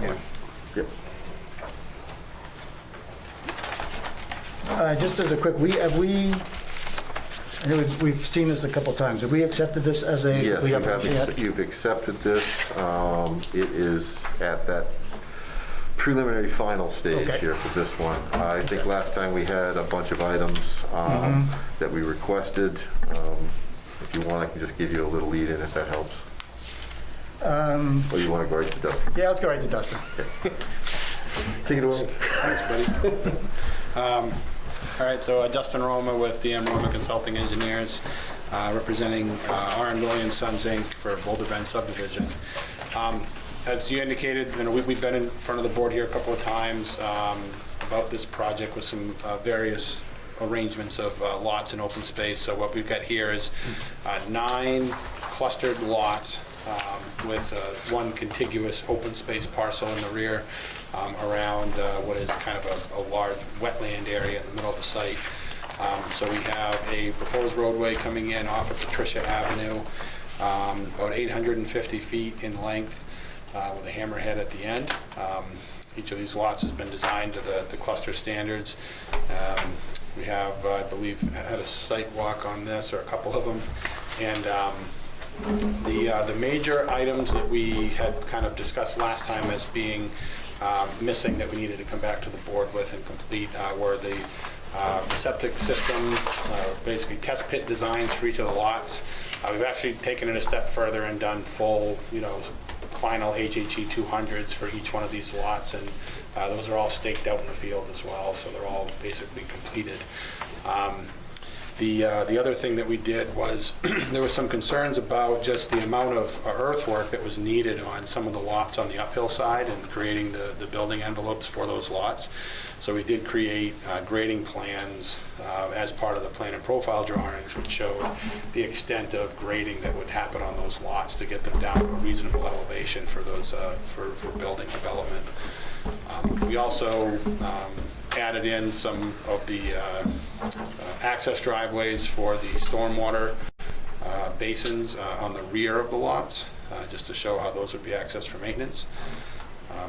We've completed the design of the 3 stormwater filter basins. The stormwater permit for this project's been submitted to DEP. This one was had an extra layer of review on it because this property is technically, covered under the mineral extraction NOI that's filed with the DEP. It's more on the Wyndham side, but there is some mineral extraction activities that are occurring here on the Raymond side that are covered under that NOI.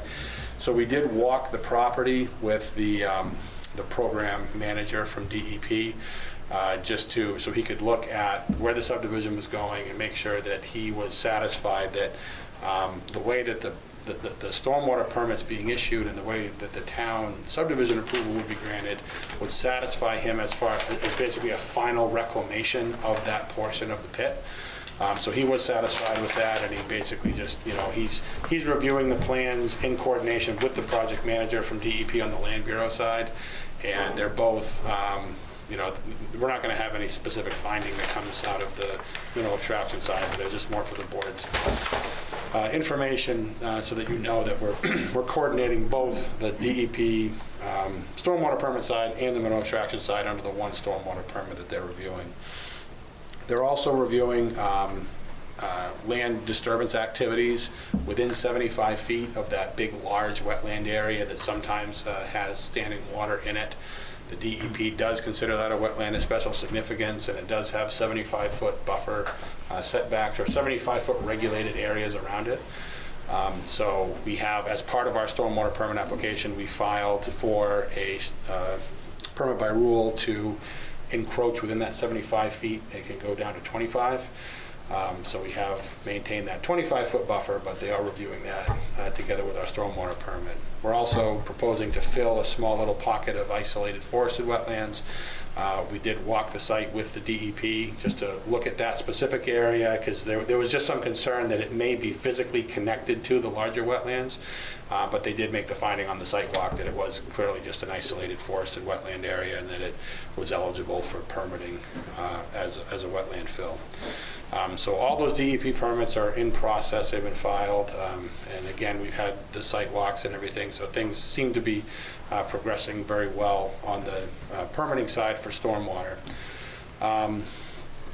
These lots will, or these homes will be sprinkled. There's going to be wells and septic systems on each lot, and for fire protection, we are proposing sprinkler systems on each building.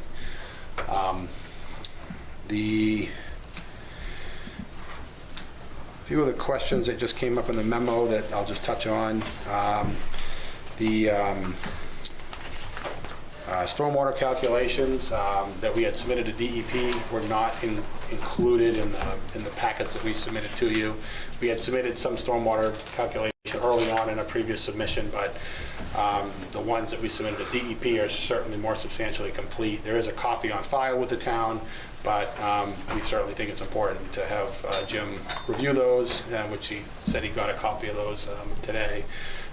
So while the DEP is reviewing them, we certainly trust that Jim will review them as well, and any comments that he has, we'll certainly address those. So what you'd expect to see in your next packets would be a response to any questions Jim may have, and any questions that are raised by DEP in regards to the stormwater plan, and we would provide you with whatever that kind of final stormwater management plan is based on a response to those comments. We were agreeable to installing some buffer pins kind of along that 25-foot protected edge. I think more than anything, it's just where it's not necessarily a treatment buffer per DEP, but it's a regulated area that can't be cut. So I think it's important to monument, and it's basically going to follow the toe of the slope of that filter basin. So we will make sure to get that pinned out in the field with rebar. There's some questions just about the finished floor elevations of the buildings and trying to kind of predetermine those on these lots. You know, a lot of times with single-family residential development, we don't go so far as to identify what the finished floors of the buildings are going to be, because depending on the style of the building that somebody wants to put in, those finished floors could vary several feet. So I think, you know, in this case, I think the question was just making sure that those were set at an appropriate elevation so that they're raised above any, you know, flooding that could happen down in those lower wetland areas. So we'll work with Jim and come up with some kind of a notation on the plan, which at least just covers to make sure that those no buildings are set too low to be impacted by those wet areas. We did check the FEMA floodplain maps just to ensure that there is no mapped floodplain areas out through here. So, but we do know just from experience that those wetlands do flood from time to time, and we'll make sure that there's some notation on the plans that Alex can use when issuing building permits just to make sure they're appropriately elevated. But no one's going to be needing flood insurance or anything because it's not a mapped flood zone. And there was a question just about the foundation drains. Again, that'll be dependent upon the finished floor elevations of the buildings, and a lot of times those finished floors are set by those foundation drains. So our anticipation is that the lots that are on the uphill side of the road would have foundation drains that daylight into the roadside ditches that are along the side of the road there. The lots that are on the downhill side of the road will likely have the foundation drains out the rear, you know, kind of in the area of the filter basins, but we'll have some foundation drains that drain out towards the back of those sites. So there's plenty of elevation change across those lots to be able to accommodate those foundation drains. So we're not worried about, you know, them being able to be installed. But again, the finished floor of the building is likely to be set by where those elevations end up being. There was a question just about whether the board had any concerns about the age of the wetland delineation.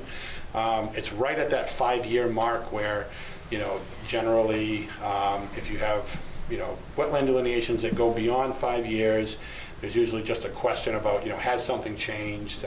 Is it worth going out there and looking at it again?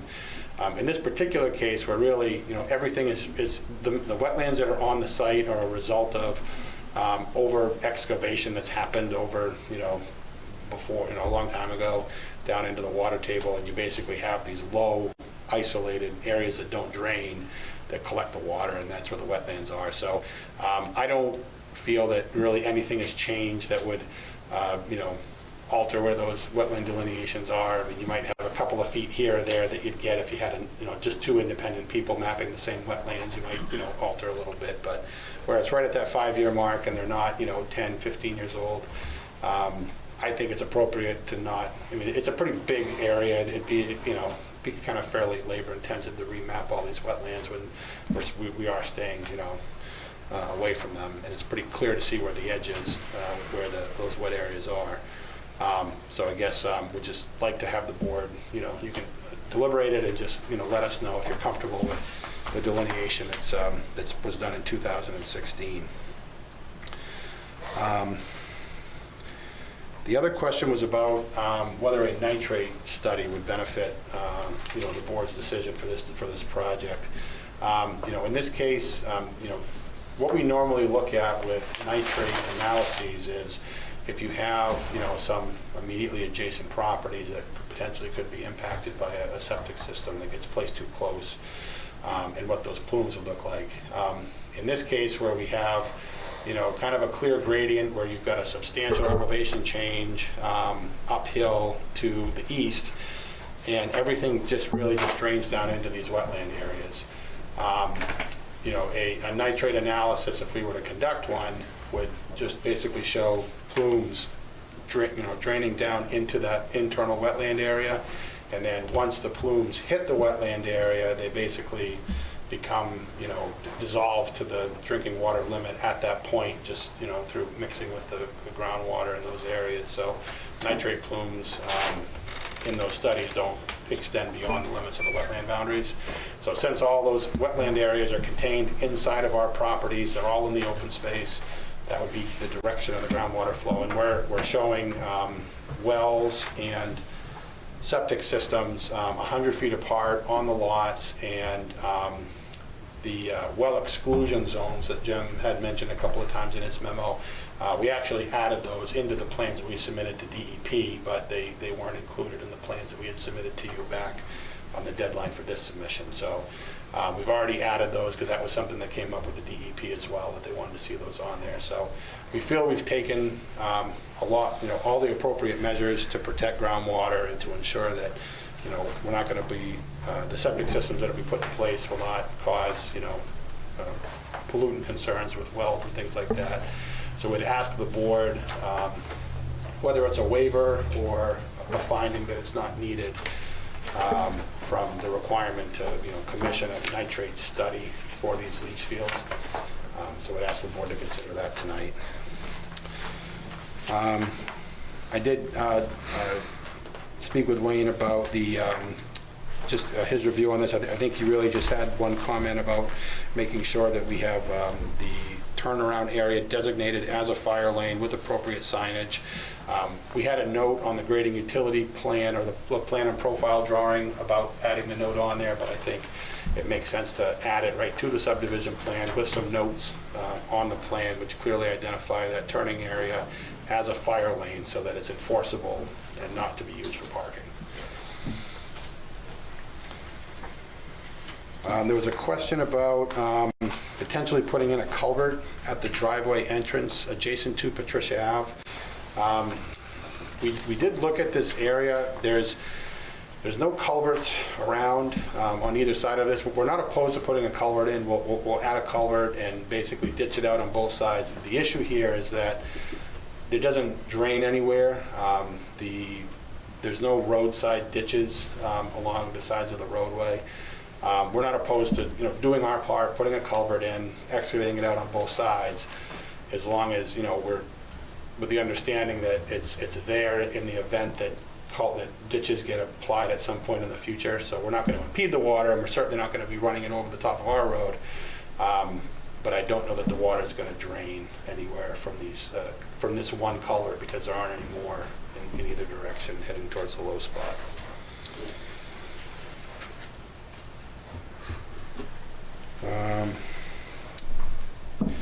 So the other question was about road grade. We did the town standards for a private road. I think they were just recently, like last month or something, you got some new standards. Yeah. So it talks about a 75-foot stretch of road at 2% that then transitions up to a maximum slope of 8% for a public road and 10% for a private road.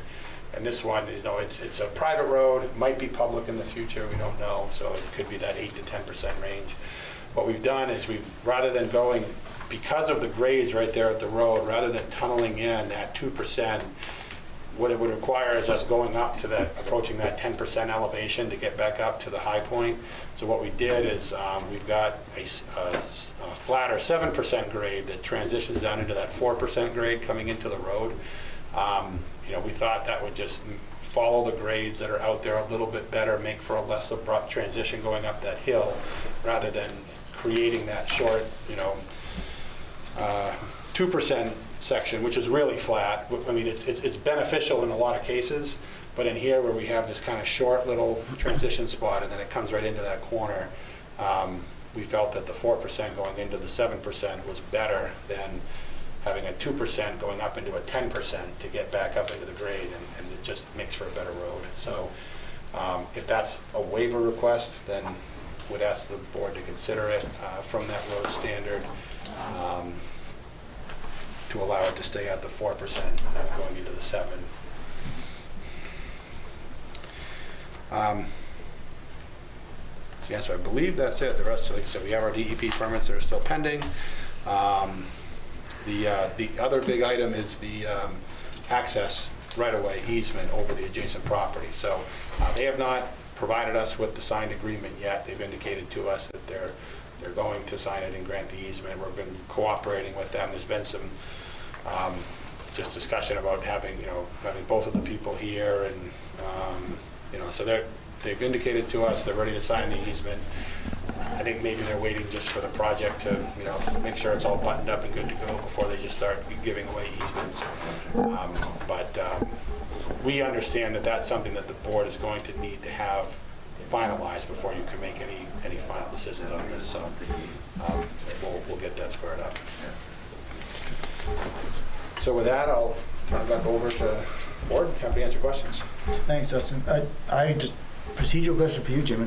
If we've accepted this last time, we probably tabled it, correct? We did. We accepted it, you deemed it complete. I think we just tabled it for preliminary discussion. Yeah, so just for procedural, we need to remove it from the table. So I move that we remove the Wiley property major subdivision from the table for discussion this evening as a preliminary review. Second. Okay, everyone in favor? Good, okay. Final. Which reminds me, I think we probably should have tabled the other one before we left it.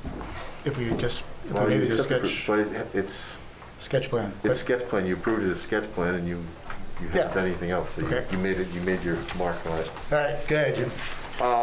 Okay, for this one, obviously you've seen this before. We're getting further down the road with it, literally. One other piece of information you need to understand with this property is, as a staff review, we're looking at the other end of the project as an entrance into a solar farm, which is going on the gravel pit, also owned by Willie, on the Wyndham side, which will be coming in from the other side. So as a recommendation, we're looking at that along with the 2 town fire departments for access into that solar farm. But Wyndham has the majority review, we only get the access. With that said, what we've recommended is a gate at the end of this, so that in the event that something happens and they need to get into the solar farm, they have 2 ways to get in rather than 1. And we just don't, because you're going to have a section of this road that's going to be undeveloped, we don't want to allow vehicle access between those 2. Okay. Until they want to formally connect this through as a through road, but they're not proposing that this time, so we're requesting a gate at the end of that road with a Knox box that the fire department can have access to. So that's just one little other sidebar. Going through the standards, it's a requirement for the nitrate study under our subdivision ordinance. I don't know if that's anything you can waive where it is a requirement. I hear Dustin is saying that, the way the lot's laid out, but this is also in a gravel pit, highly porous soils. I think we just want to make sure that those nitrates aren't reaching those wells, even though there's a 100-foot separation. I do have some concerns. Also in our ordinance, it requires that we show all wells outside the perimeter within 200 feet. I don't think anything within the development is going to have that. Again, it's just a standard protocol. I think everything's kind of going into the pit, so outside influences, and there's not really any septic systems that are going to impact wells, other than maybe the one that's already kind of on the corner. I don't know if that one's impacted at all, Dustin, or not. The one outsell lot up by the entrance. Right, yeah, when they laid out that septic system, they made sure they were 100 feet from their well, too. Yeah, so again, I don't know, but the other concern we had was there's a lot of septic systems that are on the lower half against those infiltration systems. I think, Alex, you pulled up some information that there's going to be more separation than what is shown on the Maybe okay. 25 feet usually. Yeah, are they, so it's just, because there's 2 different requirements. It's either at or above pre-development grade or excavated below grade. Yeah, these ones are filled above because we've got the wetlands that are right there, so we're creating berms and building these things up. Okay, so then it's 25. 25 feet, so Yeah. they should be fine. Yeah. Okay. But again, we've got a lot of septics and wells in a tight space. it's up to you to decide what you want to do with that. Again, I am not sure if that's a waivable requirement or not, or how we get around that at this point. I didn't think of a waiver with this one, so you can take a look at that. We never have waived that. I don't think we No, have we on never, and subdivision. I would assume we probably haven't because we've not. Right. Either It's the board anything has over never- 4 lots, it's, Right. but that said, the other piece of this that's important is that we still don't have technically rights for the road the way it's designed, because we don't have that signed easement from the abutter. So the road can't exist till we have that easement, so it's a technical hiccup here at this point. We just don't have really right title and interest yet for that road, so that's kind of a snafu at this point. And I think they expected to have it at this point, but we still don't. It's a legal, technical issue here. And then, as far as like foundations and things that he mentioned, we can work through that with some notes, as long as we just make sure that when things get into construction, that they're elevated above any high groundwater tables, and if pumps or foundation drains are needed, again, we have notes in there that address that. For the ones that are up gradient of the road, my concern is that the foundation drains where they do tie into the ditch, I've seen this happen before, that when the roads get plowed, those foundation drains get frozen in and plugged, and you can get backwater. So maybe there's got to be a backflow preventer or something like that, so that water from the outside doesn't go back in as well. And then just how do those all tie in? There's a lot of driveway culverts. I think it'd be good to have those sized, because it is a ditch system for the road with those culverts coming down through. Stormwater, I haven't seen the complete stormwater to date, so I haven't really had a chance to review that. There's a couple labeling items for the right-of-way that we need to clean up. And then just, some utilities and the drainage infrastructure. They did address the access, but there may need to be some access. There may be some utilities for the transformer pads and things like that. We talked about the nitrate study. I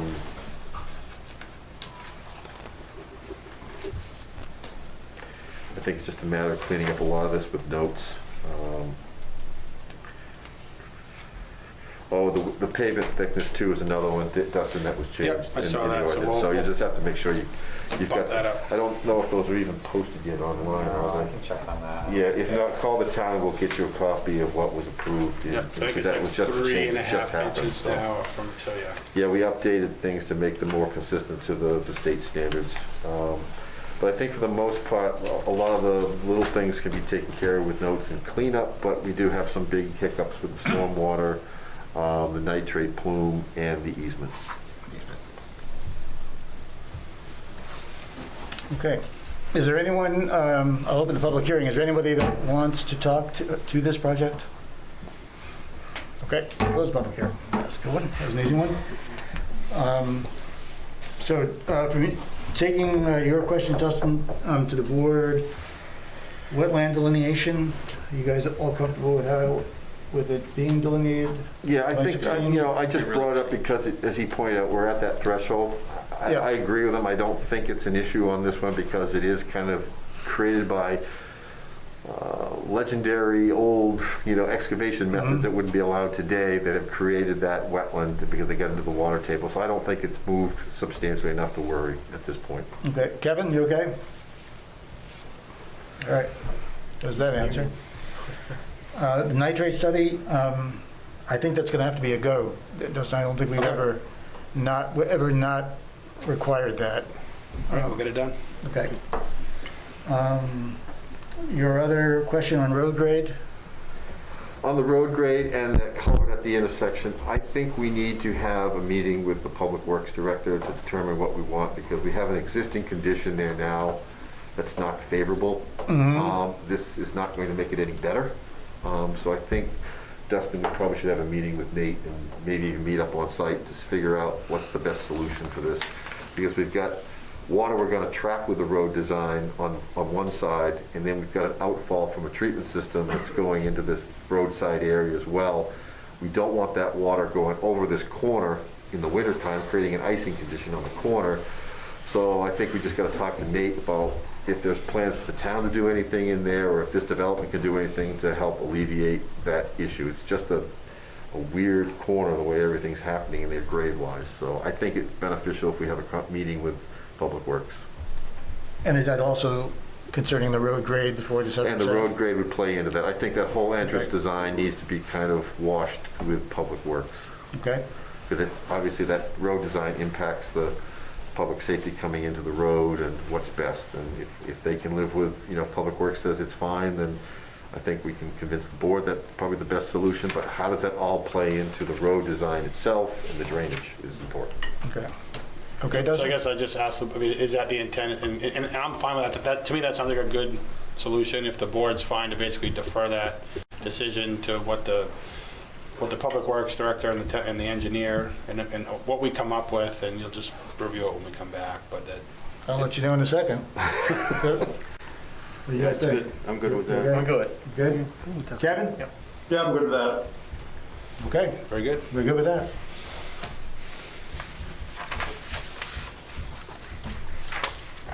Does the board have any other questions? Dustin, Jim, or maybe somebody can help me understand. I had some questions a while ago, and I still have them.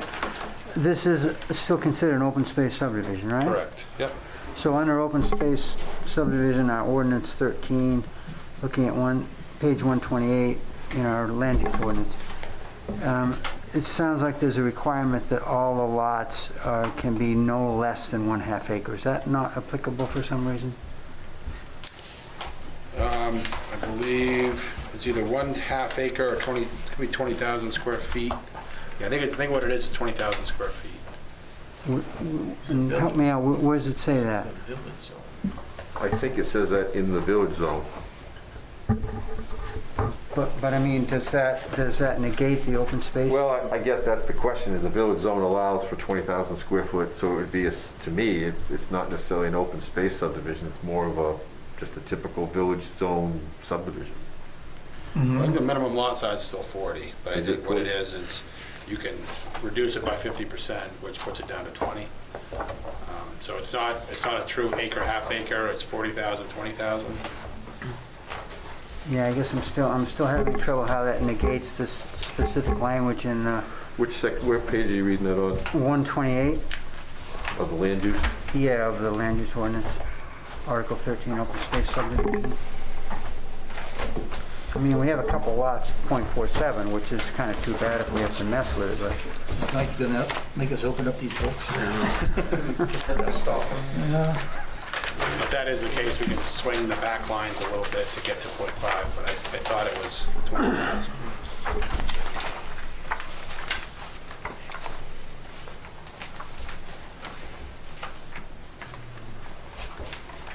it's under number 4, letter C, the first sentence. I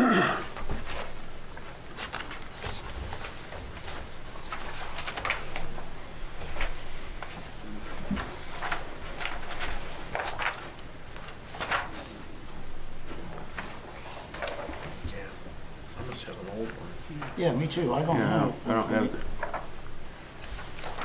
What's the date on that? Yeah, 27. What's the date on yours? Mary gave us June some. 6, 2017. 26, that's what I have. Yeah.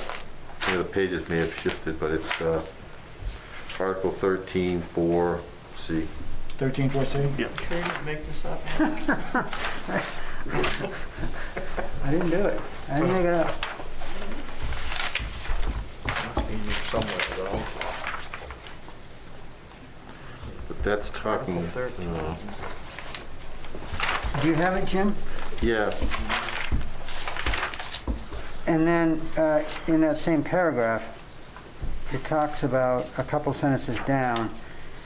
If the lot area is reduced, i.e. in this case from 40,000, then the total open space in the development shall equal or exceed the sum of the areas by which the building lots are reduced. So if you do the math, subtracting each one of these lots from 40,000 square feet, and then adding that all up, and then dividing by 43,560, we're gonna need 3.74 acres of open space, according to this. Yeah, I think they've got much more than that, though, right?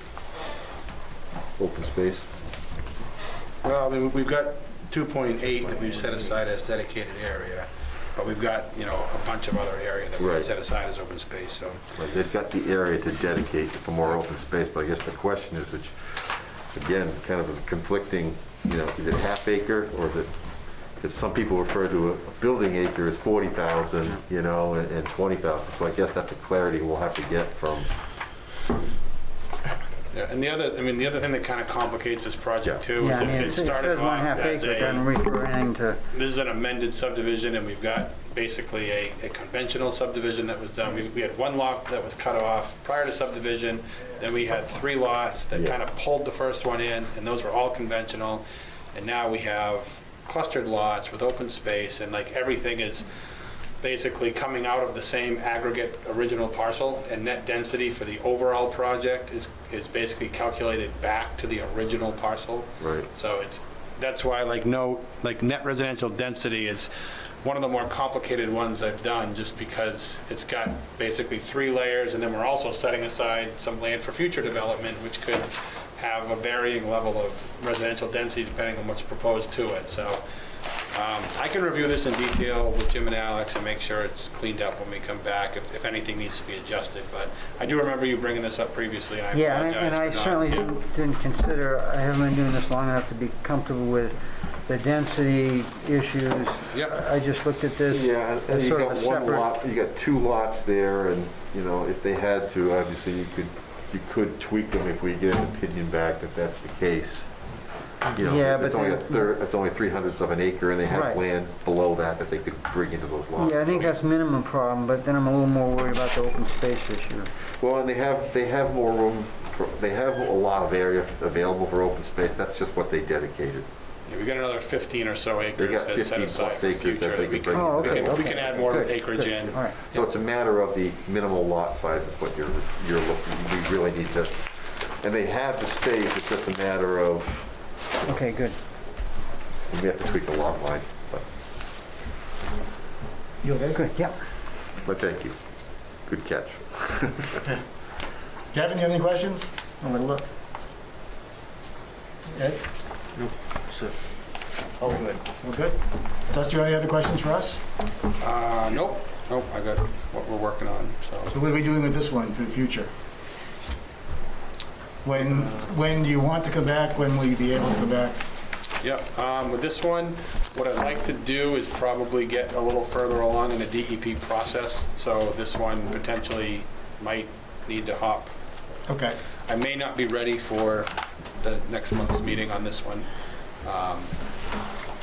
So I think Okay, so we'll table this one until... table it until the sufficient information comes in, and then we'll schedule for And it. as you've said before, if everything does come together, there is the potential, Right. you could do it all in one night, preliminary and final, if it's all together. Yeah. So should we just go ahead and table this to September? Yes, yeah. Okay. Or table it till information is available for the next. What is the next one? Oh, October, you're right, I'm sorry. I was off a month. So October then. And that way we know on this one, since there is so much outstanding, and we don't really have and you need to get that road permission. Yeah, I think that'll give us time to Yeah. kind of fully vet those last couple of items. And I think if there is hesitation for whatever reason to grant final easement from that neighbor, I guess what I'd ask is if we could, I think at a minimum what we need to provide is, something signed that says that they intend to give the easement. That Yeah. way You the need board can right finish title their or interest, and review. if it's a document that at least it shows interest, that suffices for us to review, but we need, And then we can approve with a contingency. subject to contingent. I think the as reluctance recorded. is to give somebody an easement, and then if the board doesn't approve the project, they've now given an easement Right. for. Right, but we need something signed by the neighbors that they're interested in negotiating or Yep. Okay, so I move that we table the Wiley property major subdivision application to the October meeting. I'll second that. Any discussion? All those in favor? Aye, just passed. Thank you. All right, moving right along.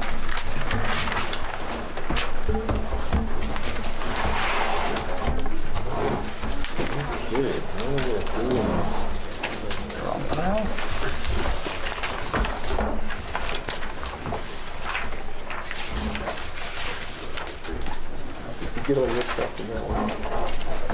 You get all your stuff collected in that? In my notes. Yeah, we'll catch it up when we go back to preliminary, but is there anything else you needed? Too many I plans. don't want to add. Yeah. There's stuff to do. There was nothing else you needed? Thank you. To the person. Yeah, we haven't worked this hard in a long time. Other than that gate, Jim. Yep.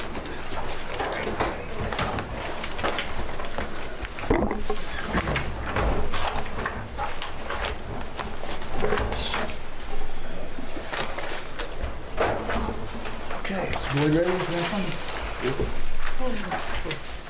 All right, next one is our new business, is the applicant of BWC Lake Floria application for a solar project. It's a site plan application. Jim, do you want to start us off? Yes, this is a new application, as you mentioned. This is going to be located off the end of Dens Drive, which is off Webb's Mill Road, just up the street here. And they're going to put in a new private way to provide the legal frontage within the lot. This is a lot that makes up, I believe, 3 different lots, huge parcels of land that includes also some C&P easements that cross them. The plan is obviously to develop this project for a solar farm. I've been working with the applicant on this one, going back and forth on the design functions of this. Overall, they've done a very good job as far as the application goes. There is a DEP permit with this one as well. That is currently pending as we speak. But as you can see, the project goes quite a distance into the lot. From our standpoint, the biggest issue we had is we don't really have a clear plan and profile of the private road to where it's going to be. I know where it's going to be extended to get the legal frontage, but we just don't have design documents. As far as stormwater goes, they're going to treat the private road with turnout buffers, wooded buffers. These solar farms are typically, I'm not going to say least invasive, but they try to put them in there to harmoniously fit into the landscape of the land, and as such the DEP doesn't determine them to be an impervious surface because they're on existing ground that'll be grassed or revegetated underneath the panels itself. So usually the panels themselves are basically considered self-treating because they're going right back, the runoff's going right back into the ground from where it came from. The perimeter will be fenced. I think since I put my memo out, the fire department has issued a memo as well and has some concerns that they would like addressed as regarding access and fire suppression that might be needed on the solar farm itself. Overall, I didn't see a whole lot that really was outstanding on this. I think the only thing we'd be waiting on would be the DEP. They did provide us a visual assessment because of the size and scale of this. It is slightly visible from Crescent Lake. In your packet, you'll see you have some visual assessment and some photo simulations, which really give you a good bird's eye view of what it would look like from the lake. I think with the tree canopy that's there, I don't think you're going to see much of this from any of the abutting properties or from public ways or public waterways. So I think from that standpoint, they've done an excellent job providing evidence of how that has been met. So at this point, I think you just let the applicant describe how the system works. Just one other point I'd like to point out, sometimes people have concerns about noise from the transformers. They have provided some documentation that at the source it's a certain level, but at the property line it'll meet our standards for noise. So with that, turn it back to the board and the applicant. Okay, thanks, Jim. The applicant? Do you want to present up there with a little remote? We have this mic. Can we use this? Yes, you can. Yep. Does it work now? And there might be a switch on there. Is the voice gonna tell me? Oz, where are you, Oz? You guys heard that voice too, right? Does it work? No, it's not working. You're not supposed to push any buttons. It's not working. I don't know. Oh, there's a screen on it. Yep, here comes someone. Ah. Wizard of Oz.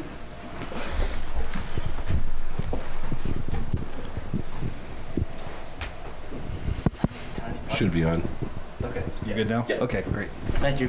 Sure. Tiny button.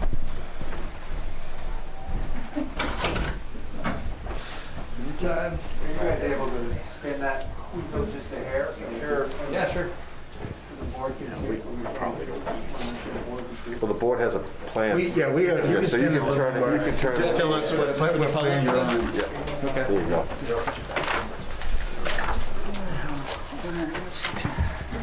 Yeah, evening. My name is Chris Byers. I work for BRI Environmental. Good evening, I'm Dale Knapp, I'm the company principal with BRI. So we're representing the applicant Blue Wave on this project. We also have Colin Sexton from Blue Wave here, representing the developer. So we just wanted to walk you through, maybe even high level, about how these projects are constructed, what they look like.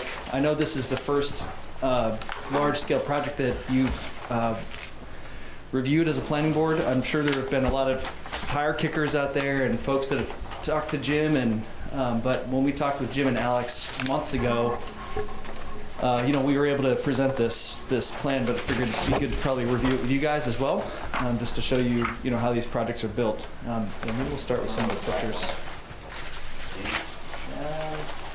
Yeah, sure. We should do the other one then, since it's got those pictures on it. Start there. That one just says backup.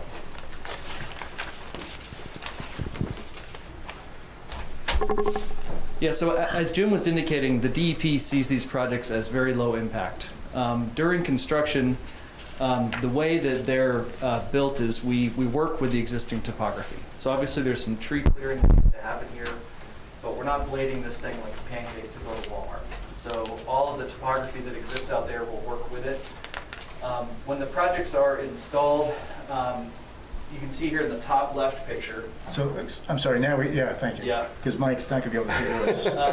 Mike's neck Maybe get long. we can get, I'll try to just hold it like that. So, Well, you can move the, yeah, maybe move the eagle.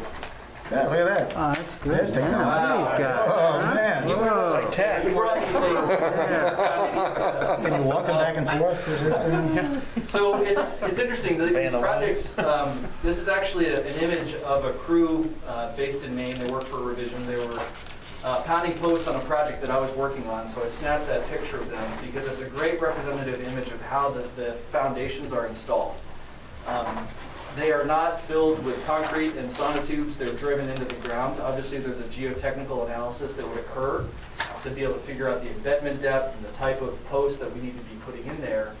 But these posts are just driven into the ground. And actually, I think this picture, so you guys were looking at the planning board, but you can see here the folks sitting, that these posts that are in the ground on that project, they're kind of arching over this hillside.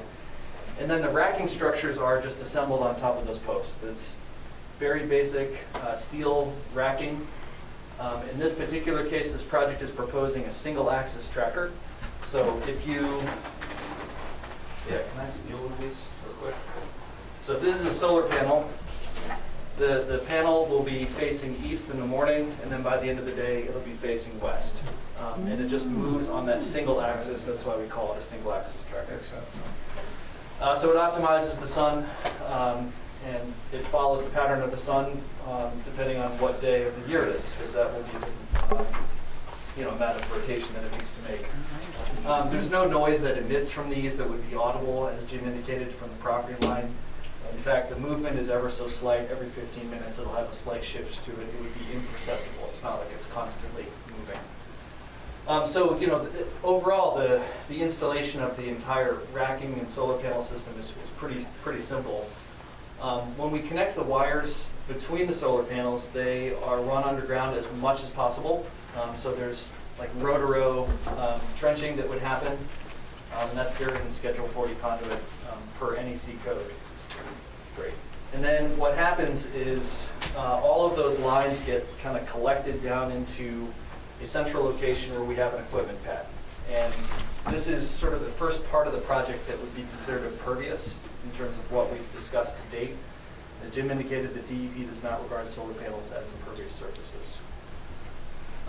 So an equipment pad is nothing too fancy here. There's no roof structure over it. It's all NEMA 4 rated enclosures that can be outside, and this is where we would have emergency shutoffs. So obviously this is an important part of the component for where the fire department should be given training, given a map. We need to have placards that are plastic, that are etched. Oh, for sure. Muted it, so midway when you were talking. Oh, shoot. Yeah, even the mic is sick of you. Jeez. Just what you wanted to hear. Sorry. So, but yeah, no, Wayne, this would be a really important part of this, and obviously you have volunteers that work for you, so we'd be more than willing to schedule 3 or 4 meetings to accommodate people's schedules. I think, fire departments are generally pretty new to dealing with large-scale solar projects like that, so we want to be helpful along the way. With that. It's probably worth mentioning too that these projects are being installed in dozens of communities across the state, and so I was just at a pre-construction meeting yesterday in Wells, and we were setting up training with the municipal fire departments. So everybody was fully informed on methodologies to address any kind of an incident at the facility, how access works, so that everybody can respond in a safe manner. Yep, for sure. Those are the overall parts of the project. When we design these things, we like to build roads to the pads because we need to bring them in on a big truck. Those transformers are heavy, and we want to be able to get a service truck into those pads. But we tend to avoid roads beyond that purpose.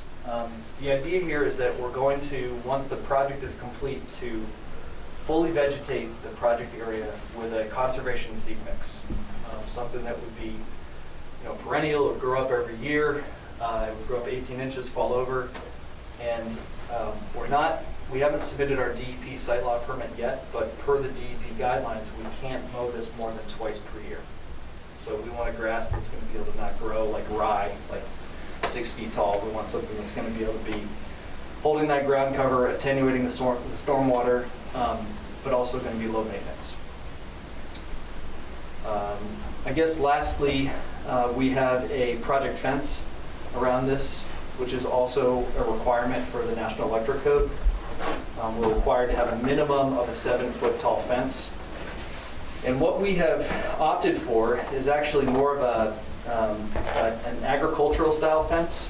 So instead of chain link, which has a really industrial feel to it, we're proposing this ag fence, which is wooden posts, has a graduated mesh, so it's bigger squares on the top, little squares on the bottom, and it just has a better look to it. This is not going to be a very visible project in general, but it's important that we do as much as we can to improve the aesthetics of this development. Yeah, and it's probably worth mentioning too, if you imagine putting a chain link fence up in the woods, even for the casual passerby or neighbor, that's going to be, obstruction to the view. And we intentionally place these in open fields visible from a road or a project in the woods because, naturally you're going to look through that fence. You're going to look over those panels and you're going to see there are trees in front, trees behind. It helps the project kind of blend into the That was me, nothing but problems. Take this one. Okay. Yeah, sorry, guys. Let's be shut up too. You're welcome. I think the bunny ran out of fuel. Yep. Yeah. So Solar power. Sorry. So that mesh that you can see through really reduces the visual impact of these projects, and as you probably saw in that the materials from the visual simulation, the project will virtually be invisible to anybody from miles around. Yeah, so I guess those are more generic parts of this. So our team performed the wetland delineation on the site, and we worked diligently to come up with a site plan that would, fit this amount of trackers. So the project has an interconnection that's already been filed for with CMP. So we have a project target goal, which is 4.99 megawatts. Is the size of the project.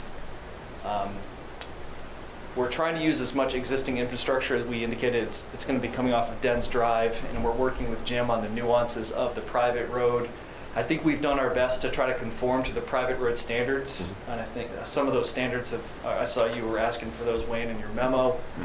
18 feet wide, we've got some turnoffs, certainly open to making small changes to that, but I think we tried to dig into that and make sure that we had the ability for safety vehicles to park, to get around each other, especially having pretty large hammerheads for turnarounds. But again, if something needs to be adjusted, no problem.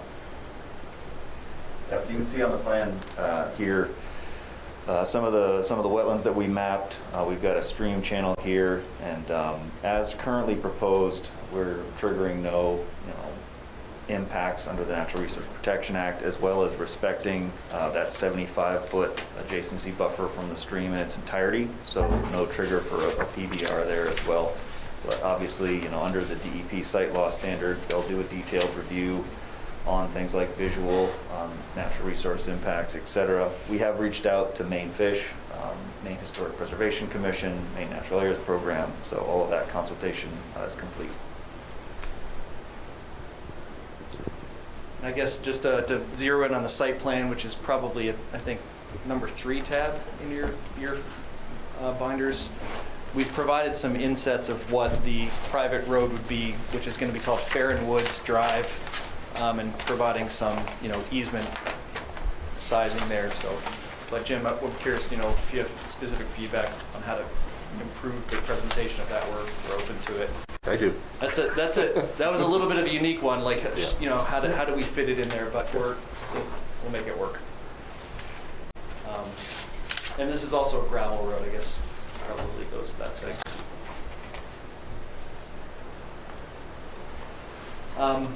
Another point that I've found is really helpful for towns that are reviewing these for the first time is understanding, what's going to happen if this project fails. Right? I heard in a previous presentation you guys were asking about decommissioning. How do we make sure this thing's not going to be a big, structure on the hill? So the DEP actually requires us to provide a decommissioning bond. So within the site law application, we'll provide the same copy of the decommissioning plan that we provided to you, and that same copy will go to the DEP. So if you look at the level of detail that we provided to your application on the municipal level, it's kind of the way it is because we really just pulled from what the DEP application was, which we've started to write and compile. So I don't expect a lot of differences to really happen between what you're seeing in the packet in front of you and what we give to DEP. There'll be more to DEP because there's more sections that they require, but there's an incredible amount of detail that we're providing on this. So that decommissioning, bond has to be posted, I think, prior to construction. I guess really significant ground disturbance. So typically they'll allow for some tree clearing to occur, some minor site prep, such as the installation of silt fence. But before any real construction, such as pilings, road construction is part of it. So you probably want to put your road in there. So before any of that starts, that bond has to be issued pursuant to the site law conditions. And so other conditions of approval that we've seen from DEP, documentation of the bond, commit that mowing to no more than twice a year. There's sometimes site-specific recommendations, but as noted earlier, they really view these projects as self-treating, incredibly, low impact, and with the environmental benefit that comes along with the clean energy generated here, DEP's been really supportive of these projects and the permitting of them across the state. But obviously we're here to answer questions that you might have about how these projects are built, why they're built. So happy to move to that phase of this discussion if appropriate.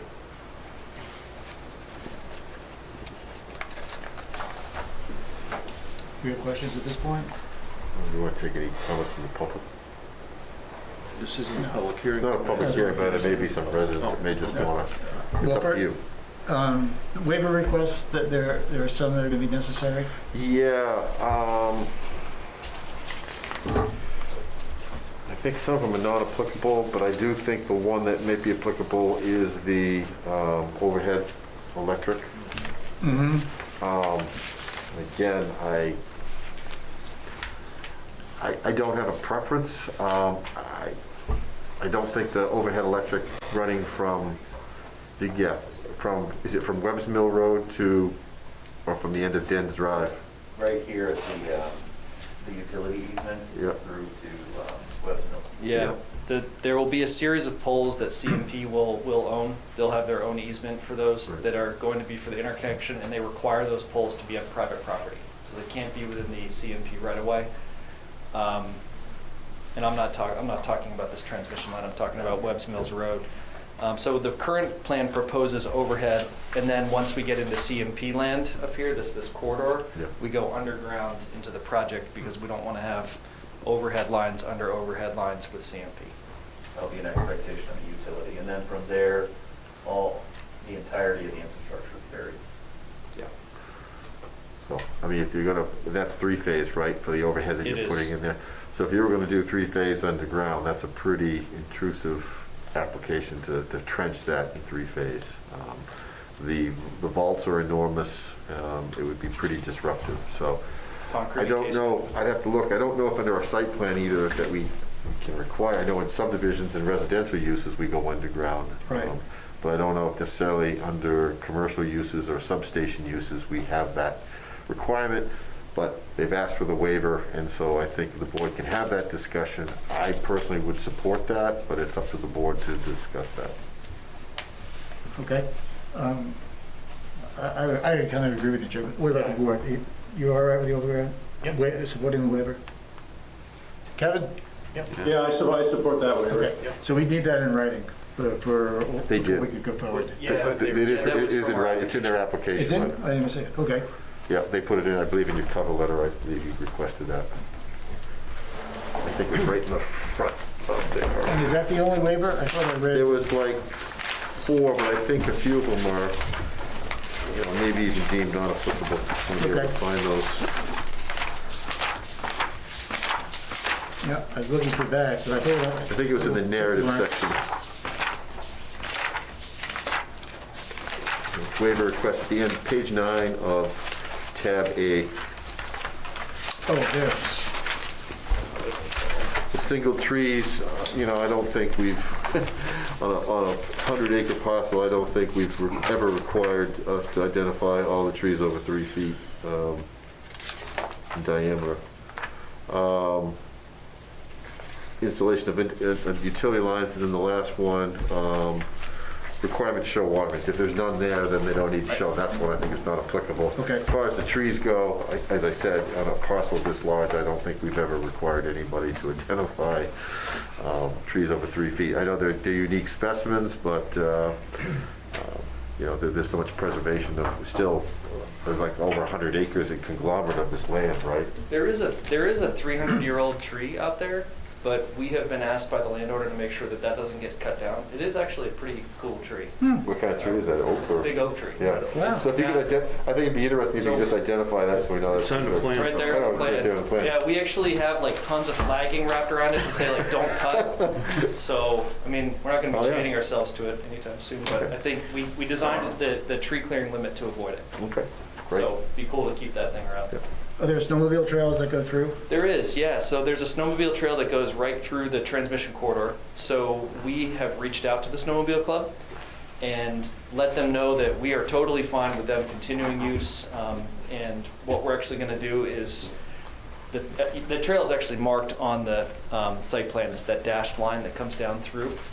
And so what we're going to do is just like berm up the side of the road a little bit, like a little on and off ramp for them, just so that they're not messing up the road and they don't have an unpleasant surprise, you know, when there's 2 feet of powder and they hit our road. So yeah, we're totally working with them, and they were satisfied with that. Okay. Yep. Is it the Ramblers? Rattlers. Rattlers, yeah. Thank you. I knew it was something close to that. Does the board have questions? Yeah, I have one. The plan says that you're going to be using piles to support all your structures. And under soils, it states that the soils are on the site are only from 16 to 40 inches in depth to bedrock. Will you be able to have sufficient depth there to have piles support it with 16 inches? Well, we can go into so when a pile can't go any further, and they're pounding on that thing. Mhm. And they're You drill 'em? just, it's not going. We can pull that out, we call that a refusal. Mhm. And so when that post then comes out, we can then drill it out, and then they fill it with lifts of gravel that are compacted, and then we redrive that post in that Oh. gravel. Okay. Easy enough. So it's expensive and it's a pain, but it's a solution, and it's New England. It's just what What's we your do. typical pile length? Probably 8 feet, 6 to 8 feet. Embedment? Embedment, Yeah. yep. Pokes up out of the ground, maybe 3. Yep, Jason. Yeah, I was gonna say that's based on NRCS web soil survey mapping. So we will be compiling some site-specific soil data that goes into DEP with the Stormwater Report that hopefully will better inform what that looks like. And then also post-permitting, but prior to construction, geotechnical surveys are typically done for a project like this, so they'll know exactly what they're getting into. Okay. So they're prepared to either drill or pound. Well, and it's because they need to stamp that foundation, right? So the engineer, the structural engineer has to say, not based on 10,000 foot data, but based on that geotech that they can rely on it. So I have a question, and then clarity for you. As far as what we'll need for the private road, we need a separate plat for the road, because that's a recorded instrument. So you can probably work with BH2M. They should be familiar with what we require for that. Just a separate plat that gives the outline of the right-of-way and the design plan and profile for that road. And all that information you have on there would be just on a separate plan. Just extract it out. Exactly. No problem. Yep, and you can work, and they can call us and we'll guide them through what we're looking for. And it just says a signature block, because that will be a separate recorded in the registry of deeds. My question is, on the decommissioning bond, who holds the bond? Is that the town, or would both the town and the DEP be subject to that bond? How does that work? It's the DEP is. Okay. And that's what's been most common. That's actually Actually, not that's true. It's not, it's the landowner. Well, it depends. So we've seen, the DEP actually doesn't want. Yeah, that's why I was curious, because I would think So it'd be... typically, it's, in some instances, it's been the landowner, more commonly under site law, under some rule changes that went into place, I don't know, 6 or 8 weeks ago. DEP is looking for towns frequently to do that, but then some towns aren't interested in doing that. Somebody has to hold it, but oftentimes those are discussions that happen. I would expect, and I know we have that similar language in the wireless ordinance for decommissioning. Yep. So I guess we'd have a conversation with legal to see if we could hold it, but to me it would make sense if the town holds it. If the residents hold it, we don't know what's going on if the bond lapsed or whatever. If the town controls it with the finance department, at least we have control of knowing the status of the bond. It has been that the lawyer of the town makes those decisions. Yeah, exactly. So I think it's something we just, again, we're making a list here for legal tonight, but I think we just want to run it through, make sure that they're comfortable with that. But I think we'd follow suit with the same thing we do for wireless towers. And that's what the DEP would hope you were willing to do. Yeah, we can do whatever. It's just a matter of who do we assign it to. How far along are you with the state permits?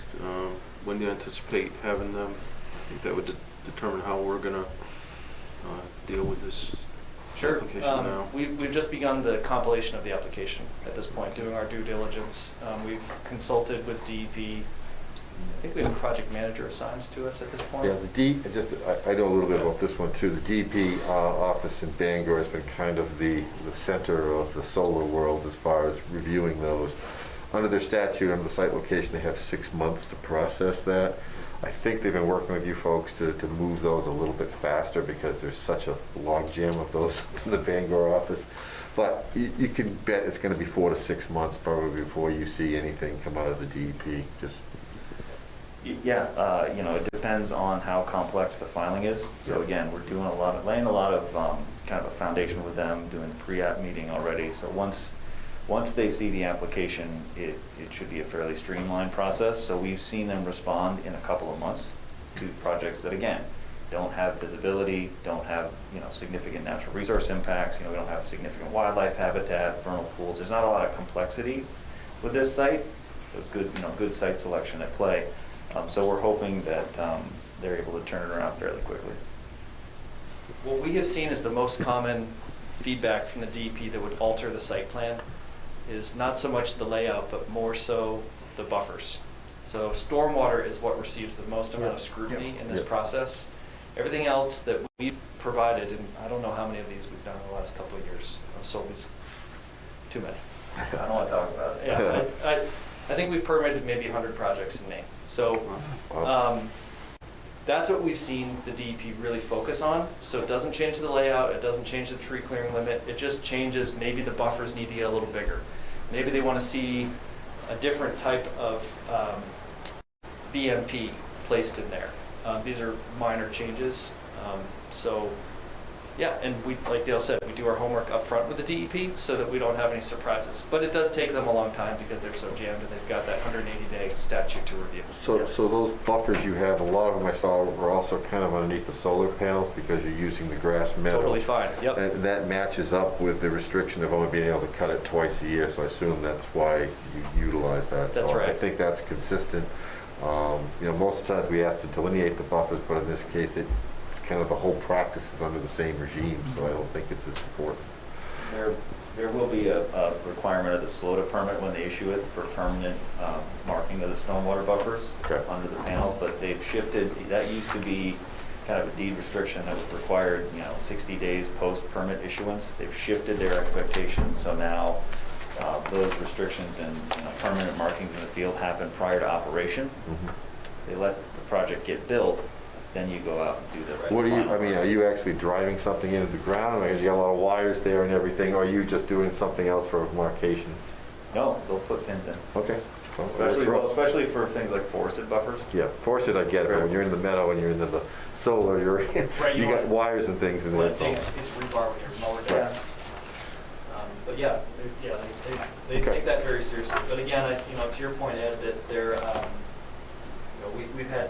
we've had very little changes. And this project, as Dale indicated, has very minimal. We've permitted projects that had an acre of wetland impact on them, and this one just barely has any. So it has none. There's a tiny little just little. We avoided it, didn't we? Yeah, we avoided it. At one point we were talking about it, so it is 0. Yeah, that little wetland is a small polygon right there. Again, 100 solar projects. Okay. I see no reason why we can't deem the application complete. I would agree. And then table until... Yeah, until we get some feedback from DP and we clean up a little bit of the right-of-way with the private road. Right. Yeah. Okay. Are we having any public comment tonight? Yeah, go ahead, John. We don't have public comment tonight, but if you would like to. Look there, I got to know if there was a public hearing. Not for this one. But go ahead, John. The other two. For butter notice. Yeah. I was in a butter notice. Oh. You're in the butter? We're butters, yep. And, Have them go to the mic. Oh, yeah, sorry. John, you got to go to... Actually, it'd be better if you go to the podium, John. Oh, I guess we'll keep that. Yeah. We can respond. Yeah. Right. good. Great.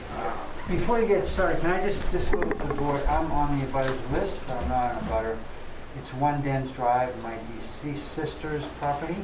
I'm on there simply because I'm representative for a state, so I've never owned it, so I don't feel like I have any conflict of interest issues. Okay. Just so everyone knows. Greetings, folks. John Rand on 20 Dryad Woods Road, which is just off to the left of the map Dale's pointing to. The actual property that his finger was on is the farm property that's owned by myself and my 3 siblings, and that's why we got the abutter notice, and I got that. Just want to point out a couple things that we've had discussions with Blue Wave and the developers, and in general we are pro-solar, myself and all 3 of my siblings, and as folks may know, we're conservation minded with the conservation easement on the farm property adjacent to the west. We have 4 items here that we've been in discussion with Blue Wave about. It's been, and with BRI, it's been very productive, and we look forward to continued discussion, and I just wanted to touch on those. And the first of those is a deeded right to spring on the property that we're working with them on to resolve and replace that water access favorably for us and for them as the access goes through the project. And we don't see really any hurdles yet on that, and I have some to-dos to do for that. We are also interested in a buffer, a localized buffer area that probably would be a bit more generous than the Raymond setback of what are we at, Jim, 50 or 20 feet or something? I think it's 20, I believe, John. And that area is the area where the farmhouse is directly adjacent to the property. And we've talked with the team about some the potential for some localized, very localized plantings to just further buffer the farm property from the panels. And we acknowledge that the fence is going to be probably 100, 150 feet from the property line, and then the panels are another 100 or 150 beyond that up by the big oak tree. But there has been active cutting in the past month there, and we'll be interested in having those buffers kind of reestablished, if you will.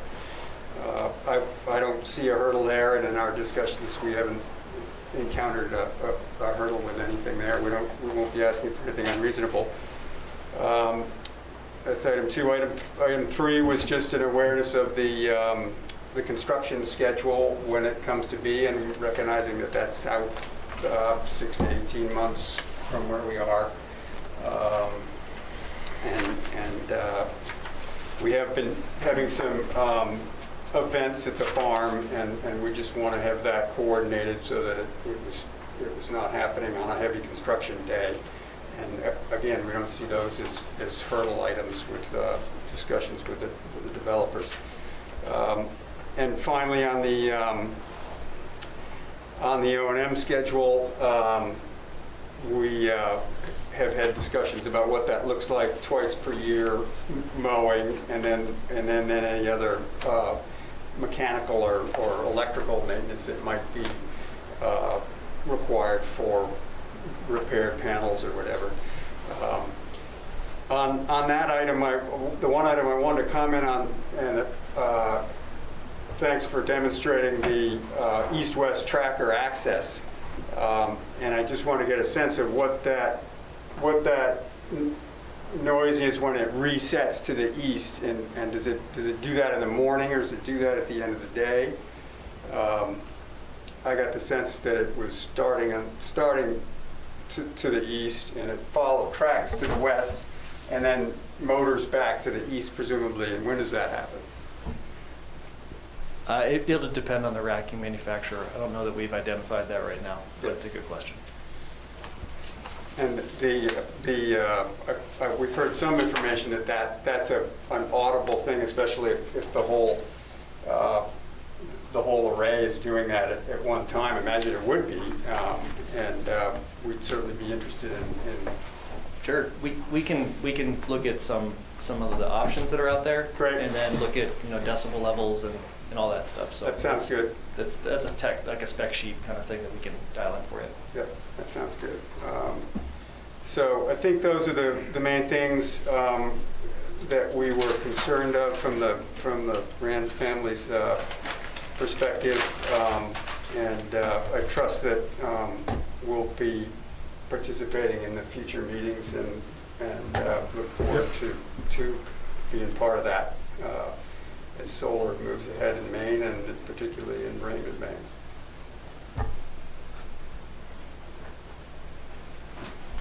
That's all I got for tonight, I think. And just as response to John about the tree plantings, Dale and I we drove out there, John.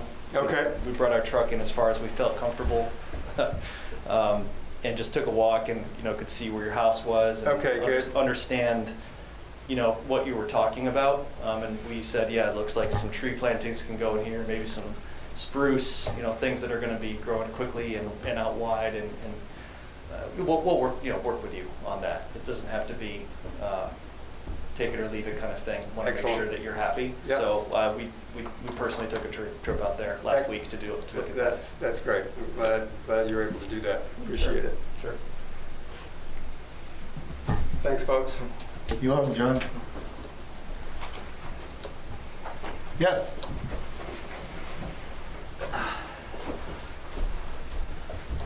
Good evening, Dana Discharges, River Road, 64 River Road. I'm a retired master electrician, certified solar, so I know a few things about what's going on with this project. My question to you two folks, would this project be going forward if the state of Maine would not be subsidizing it? Partially subsidizing it. There's a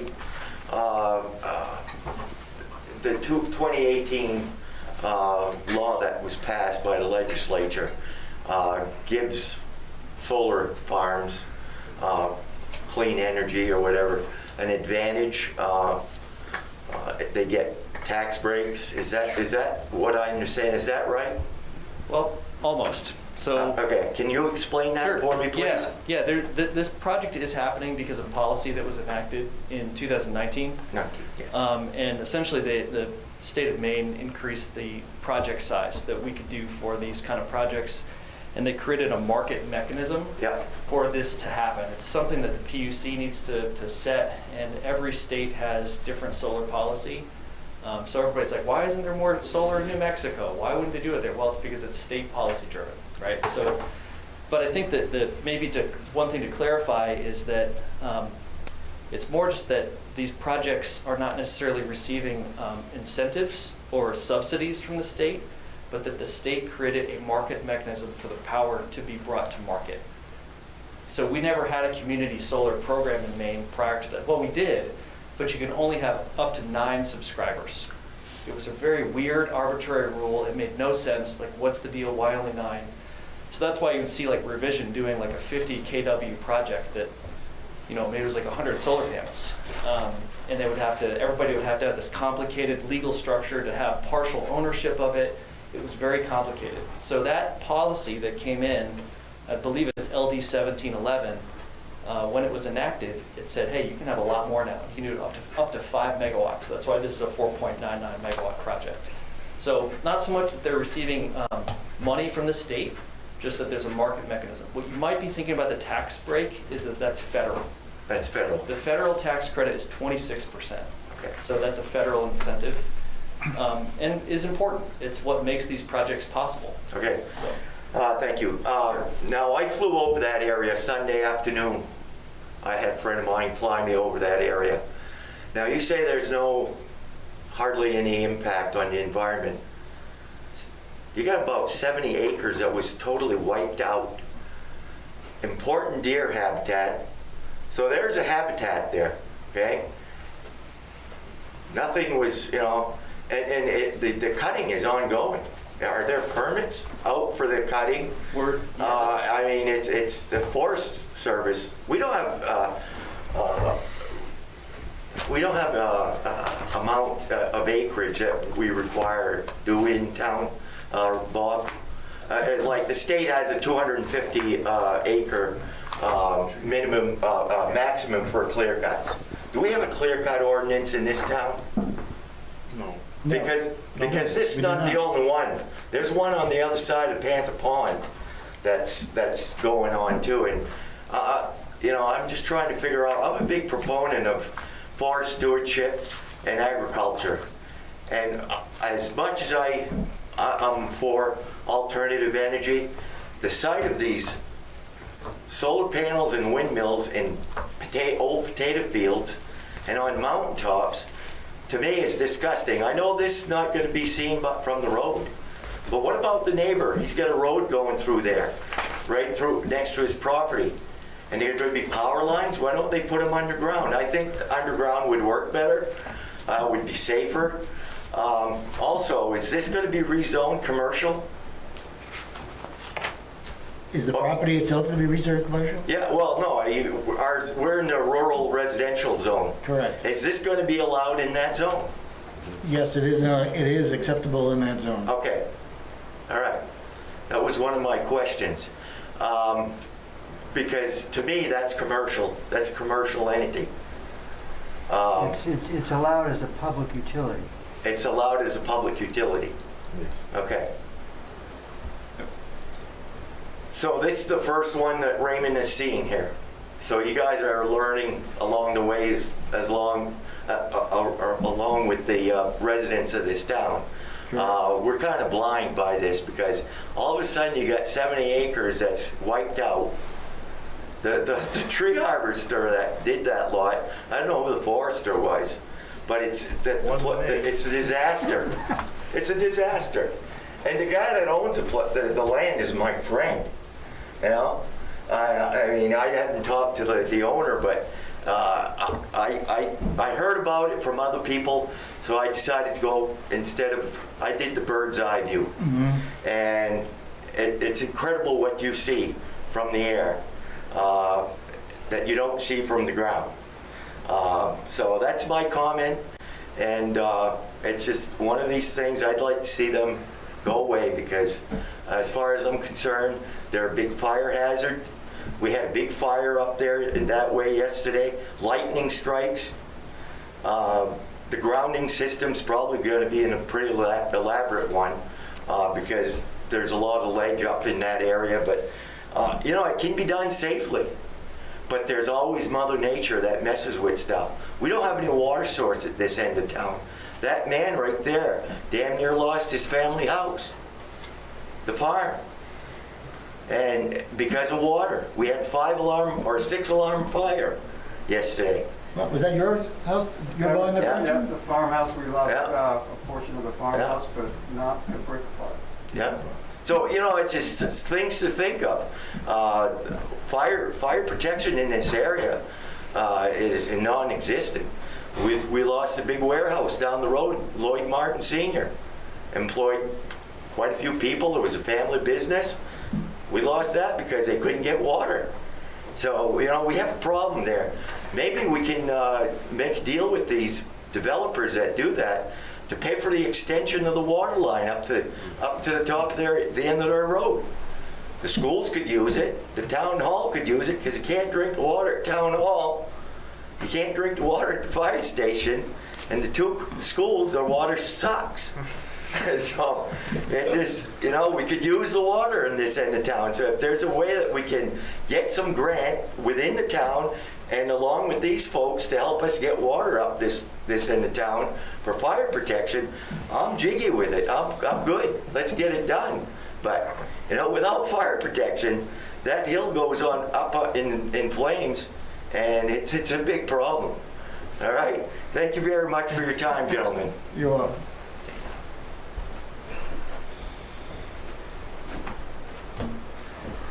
Yes. Anyone else? I don't think so. Oh, there is. I'm sorry. Hi, thank you. My name's Chris Madura, and I live at 1 Dens Drive. And just for clarification, I haven't really gotten a chance to look at the map. But the new road that you're putting on, is that an extension of Dens Drive, so you'll still use Dens Drive as an access point? Yes. And would you be taking responsibility for Dens Drive for maintenance? Would that be? Good question. The private road, I think that we're proposing that we're working with, the private road will begin after the end. So what we're calling Farron Woods Drive happens after. So that's our responsibility beyond that. Okay.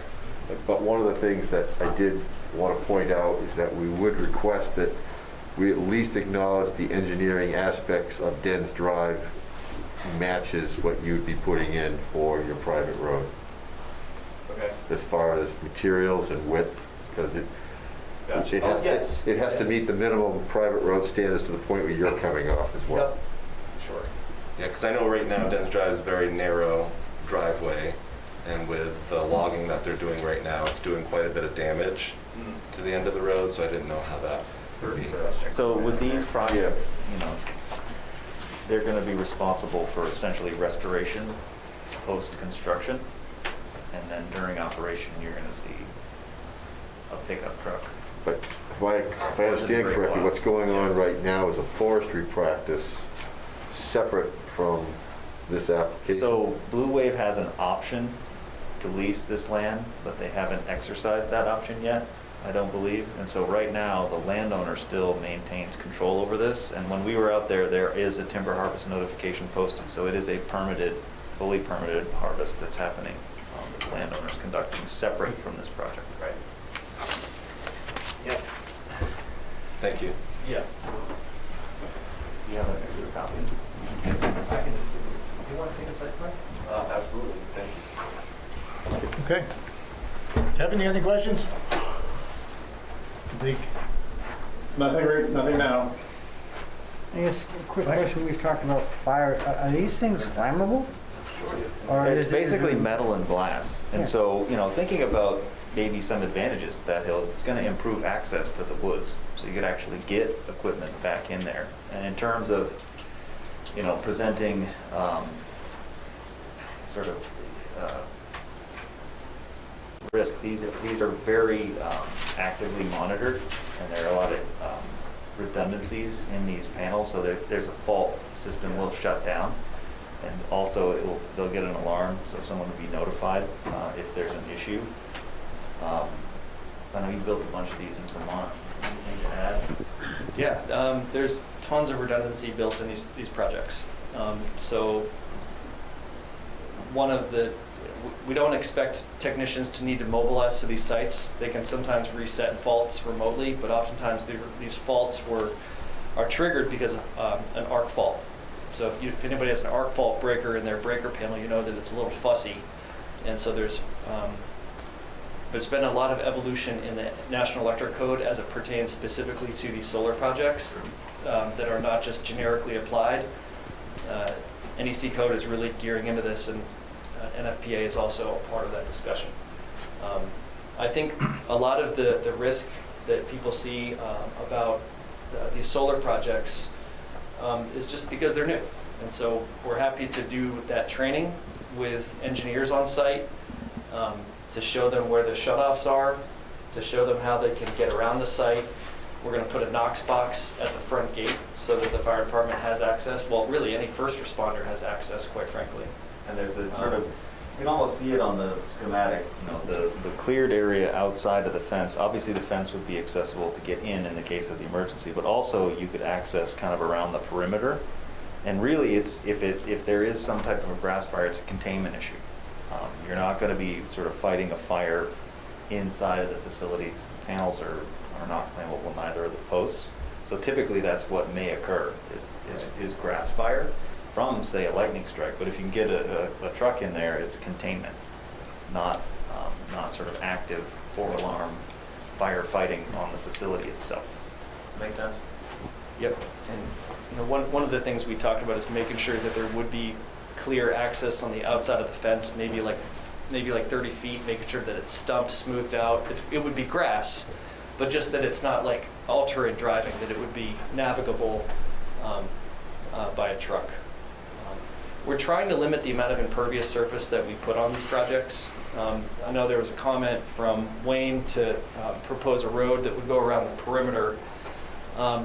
You know, a couple of challenges with that is that obviously we've got our stormwater design already baked in. We're trying to limit that. The buffer itself acts as a way to attenuate the stormwater.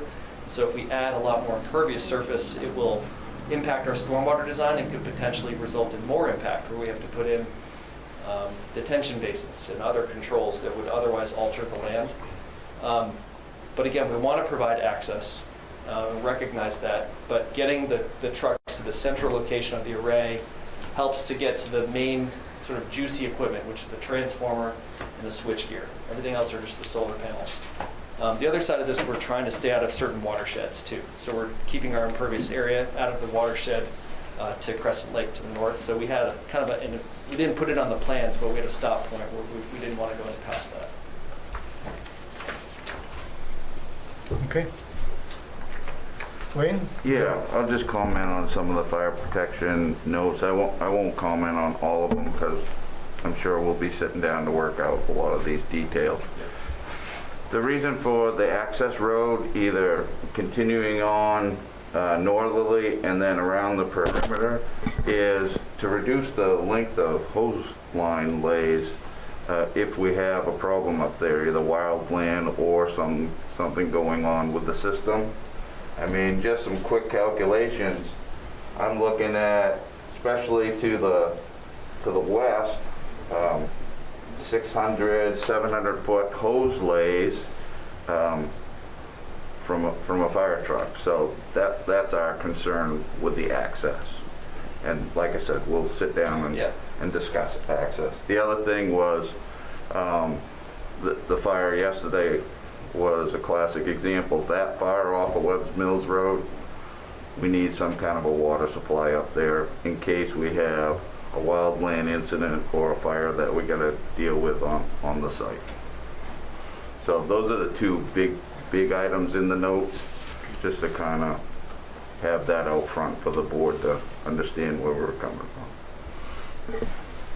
Yeah, that's great. We'll find some. We'll reach out offline and sit down with you. Just for me, I don't think I would really want to see a road that rings that property. But I don't think it's necessary. yeah, I mean it's.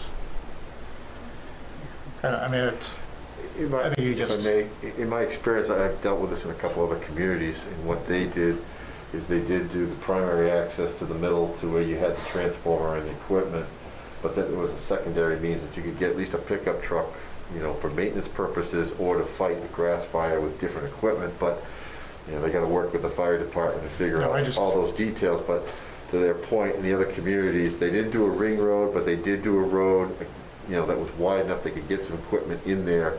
It'd be over grass and it would be stabilized, but it would be vegetated. So it's kind of a compromise for everybody to some extent. But it really, they have to work with the fire department what matches our codes and everything. Okay. Anything else? If I could, my suggestion would be, again, I would deem this, maybe I said it here, I would deem the application complete. Right. There's really no sketch plan at this point. I mean, it's just a site plan. And then if you want to schedule a site walk. Oh, yeah, I hadn't thought of a site walk. You're going to have some time because they're going to be waiting a few months here. So if you want to do it before the next planning board meeting in We September. could. What do you guys, do you want to wander out there? Kevin, what do you think? I look up, I think Kevin should see me, but you know, it's like, you look at me. I look at you like a Kevin. Me, and I'm like, He's watching you. Yeah. Social distancing. Yeah. Sidewalk. Do you want to go see it? I just assumed, sure. All right. Love clear cuts. Okay. Nice walk. Greg, kill me. Great. All right, let's first get the first thing done. So I move that we accept the Blue Weather Solar Farm project as a preliminary hearing. And then, Actually, it's a complete application. excuse me, thank you, complete application for preliminary hearing, and then consequently table the project to waiting on DEP. DEP or additional information from the applicant. Is there a second? Second. Any other discussion? Okay, all those in favor? All right, so that takes care of that. So you guys are tabled until whenever the application becomes application. Okay. Thanks for your time. Jim will work with you on setting it up. Oh, site, they're probably going to Yeah, site walk is, do you want to do this on a Saturday or? I'm retired every day Saturday. Yeah, isn't that nice? Or you want to, do it after? I'm pretty open. We could do it, but I mean, we have daylight in September. We could do it before the next planning board meeting if you want to do it that way. We could do that. You still have It makes her- daylight. You're still going to have plenty of daylight at that point. Or you can do it on the weekend or Saturday or whatever you want. I'm just trying to give you the options. I'm just trying to lay out some options for you. It doesn't matter to me. What would you guys like to do? For me, it'd be great. What, we need an hour to get in and out of there, you think? Yeah, we'll show you the important parts. We'll walk by the big tree, and that'll show you the tops of stuff. And it's right down the road. So Yeah. All right, so 6 on. That's great. Evening's great. Alex, is that okay with you? September 8th is the next meeting. So 6 o'clock, September 8th. And we'll meet at the What, Den Road, right at the head of Den? Yep, there's parking there. Yep. It'll be after hours, so they won't be cutting that. It's good. All right. Imagine, close to done. I think that is it. That's it. No other plan of communication. Good. Did we get the applicant, the additional work visit? I don't think so. Mark Child. Is Mark Child's here? I don't think. Oh, you are. I'm sorry. Here. Jeez, Mark. Sitting there. I was going to ask you at the beginning. I forgot all about it. So did we scare you away? Not at all. I do this every day. That's what I do every day. No, every single day of my life I do it. So I might as well do it here. All right.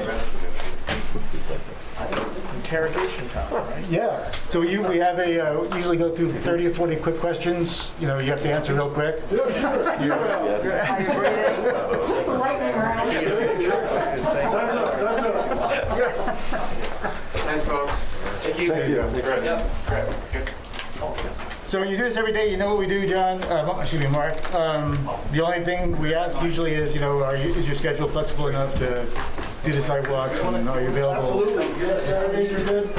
I do my own thing sometimes on Saturday. Probably at the fire station. Yeah, I'm flexible, wherever it's needed. Yeah, Bruce. Can you go to the podium? Oh, yeah. Where's that? Where's the mic? Oh, that's the old one, isn't it? Is it? Do you guys have the mic? Oh. No kidding. Here's the podium. All right. Does it keep the mic though? That's fine. Can everybody hear me now? All right. Does anybody have any questions? Well, when I was interviewing, I was asked if I was breathing, and I was. So it seemed to work. You still are. Yeah. I still am. All right. Excellent. Mark, we will send you, unless there's an objection, we will send your name to the selectmen for including into the Raymond Planning Board. Perfect. Sounds great. And the process would be the selectmen, whatever we can get you on to the next selectmen's meeting. Yeah, I'll send Sue a request Okay. and she'll let him know. They probably would like to see you. Absolutely. And then you get sworn in, and all goes well, you'll be ready for the next meeting. Perfect. Sounds good. Great. I was going to say, even if you're not ready for the next meeting, I would suggest at least you attend the site walks, because you probably would be able to vote on the project in October. That's right. So I was going to say, if you want to be there 6 o'clock, in September, Yeah, that would be, that way you can participate in the project. Absolutely. And not have to. Absolutely. Okay. Sounds good to me. Perfect. All right. I appreciate it. Thank you. Thank you. Geez, I'm sorry I kept you sitting there all day. I didn't. No, it's good. Sandy said it's usually what you do, go through, and I've been to a few of them anyway, so for my own business, and no, I'm used to it. I'm used to it. Well, it's good. If that test did scare him away, nothing will. Exactly. Good. Well, I usually have to sit through these. This is going to be one of the longest agendas we've had in some time. Yeah. All right, we need a motion. Motion adjourned. Second? Second. All those in favor? We're done. Thank you. Thank you. Thanks, Kevin.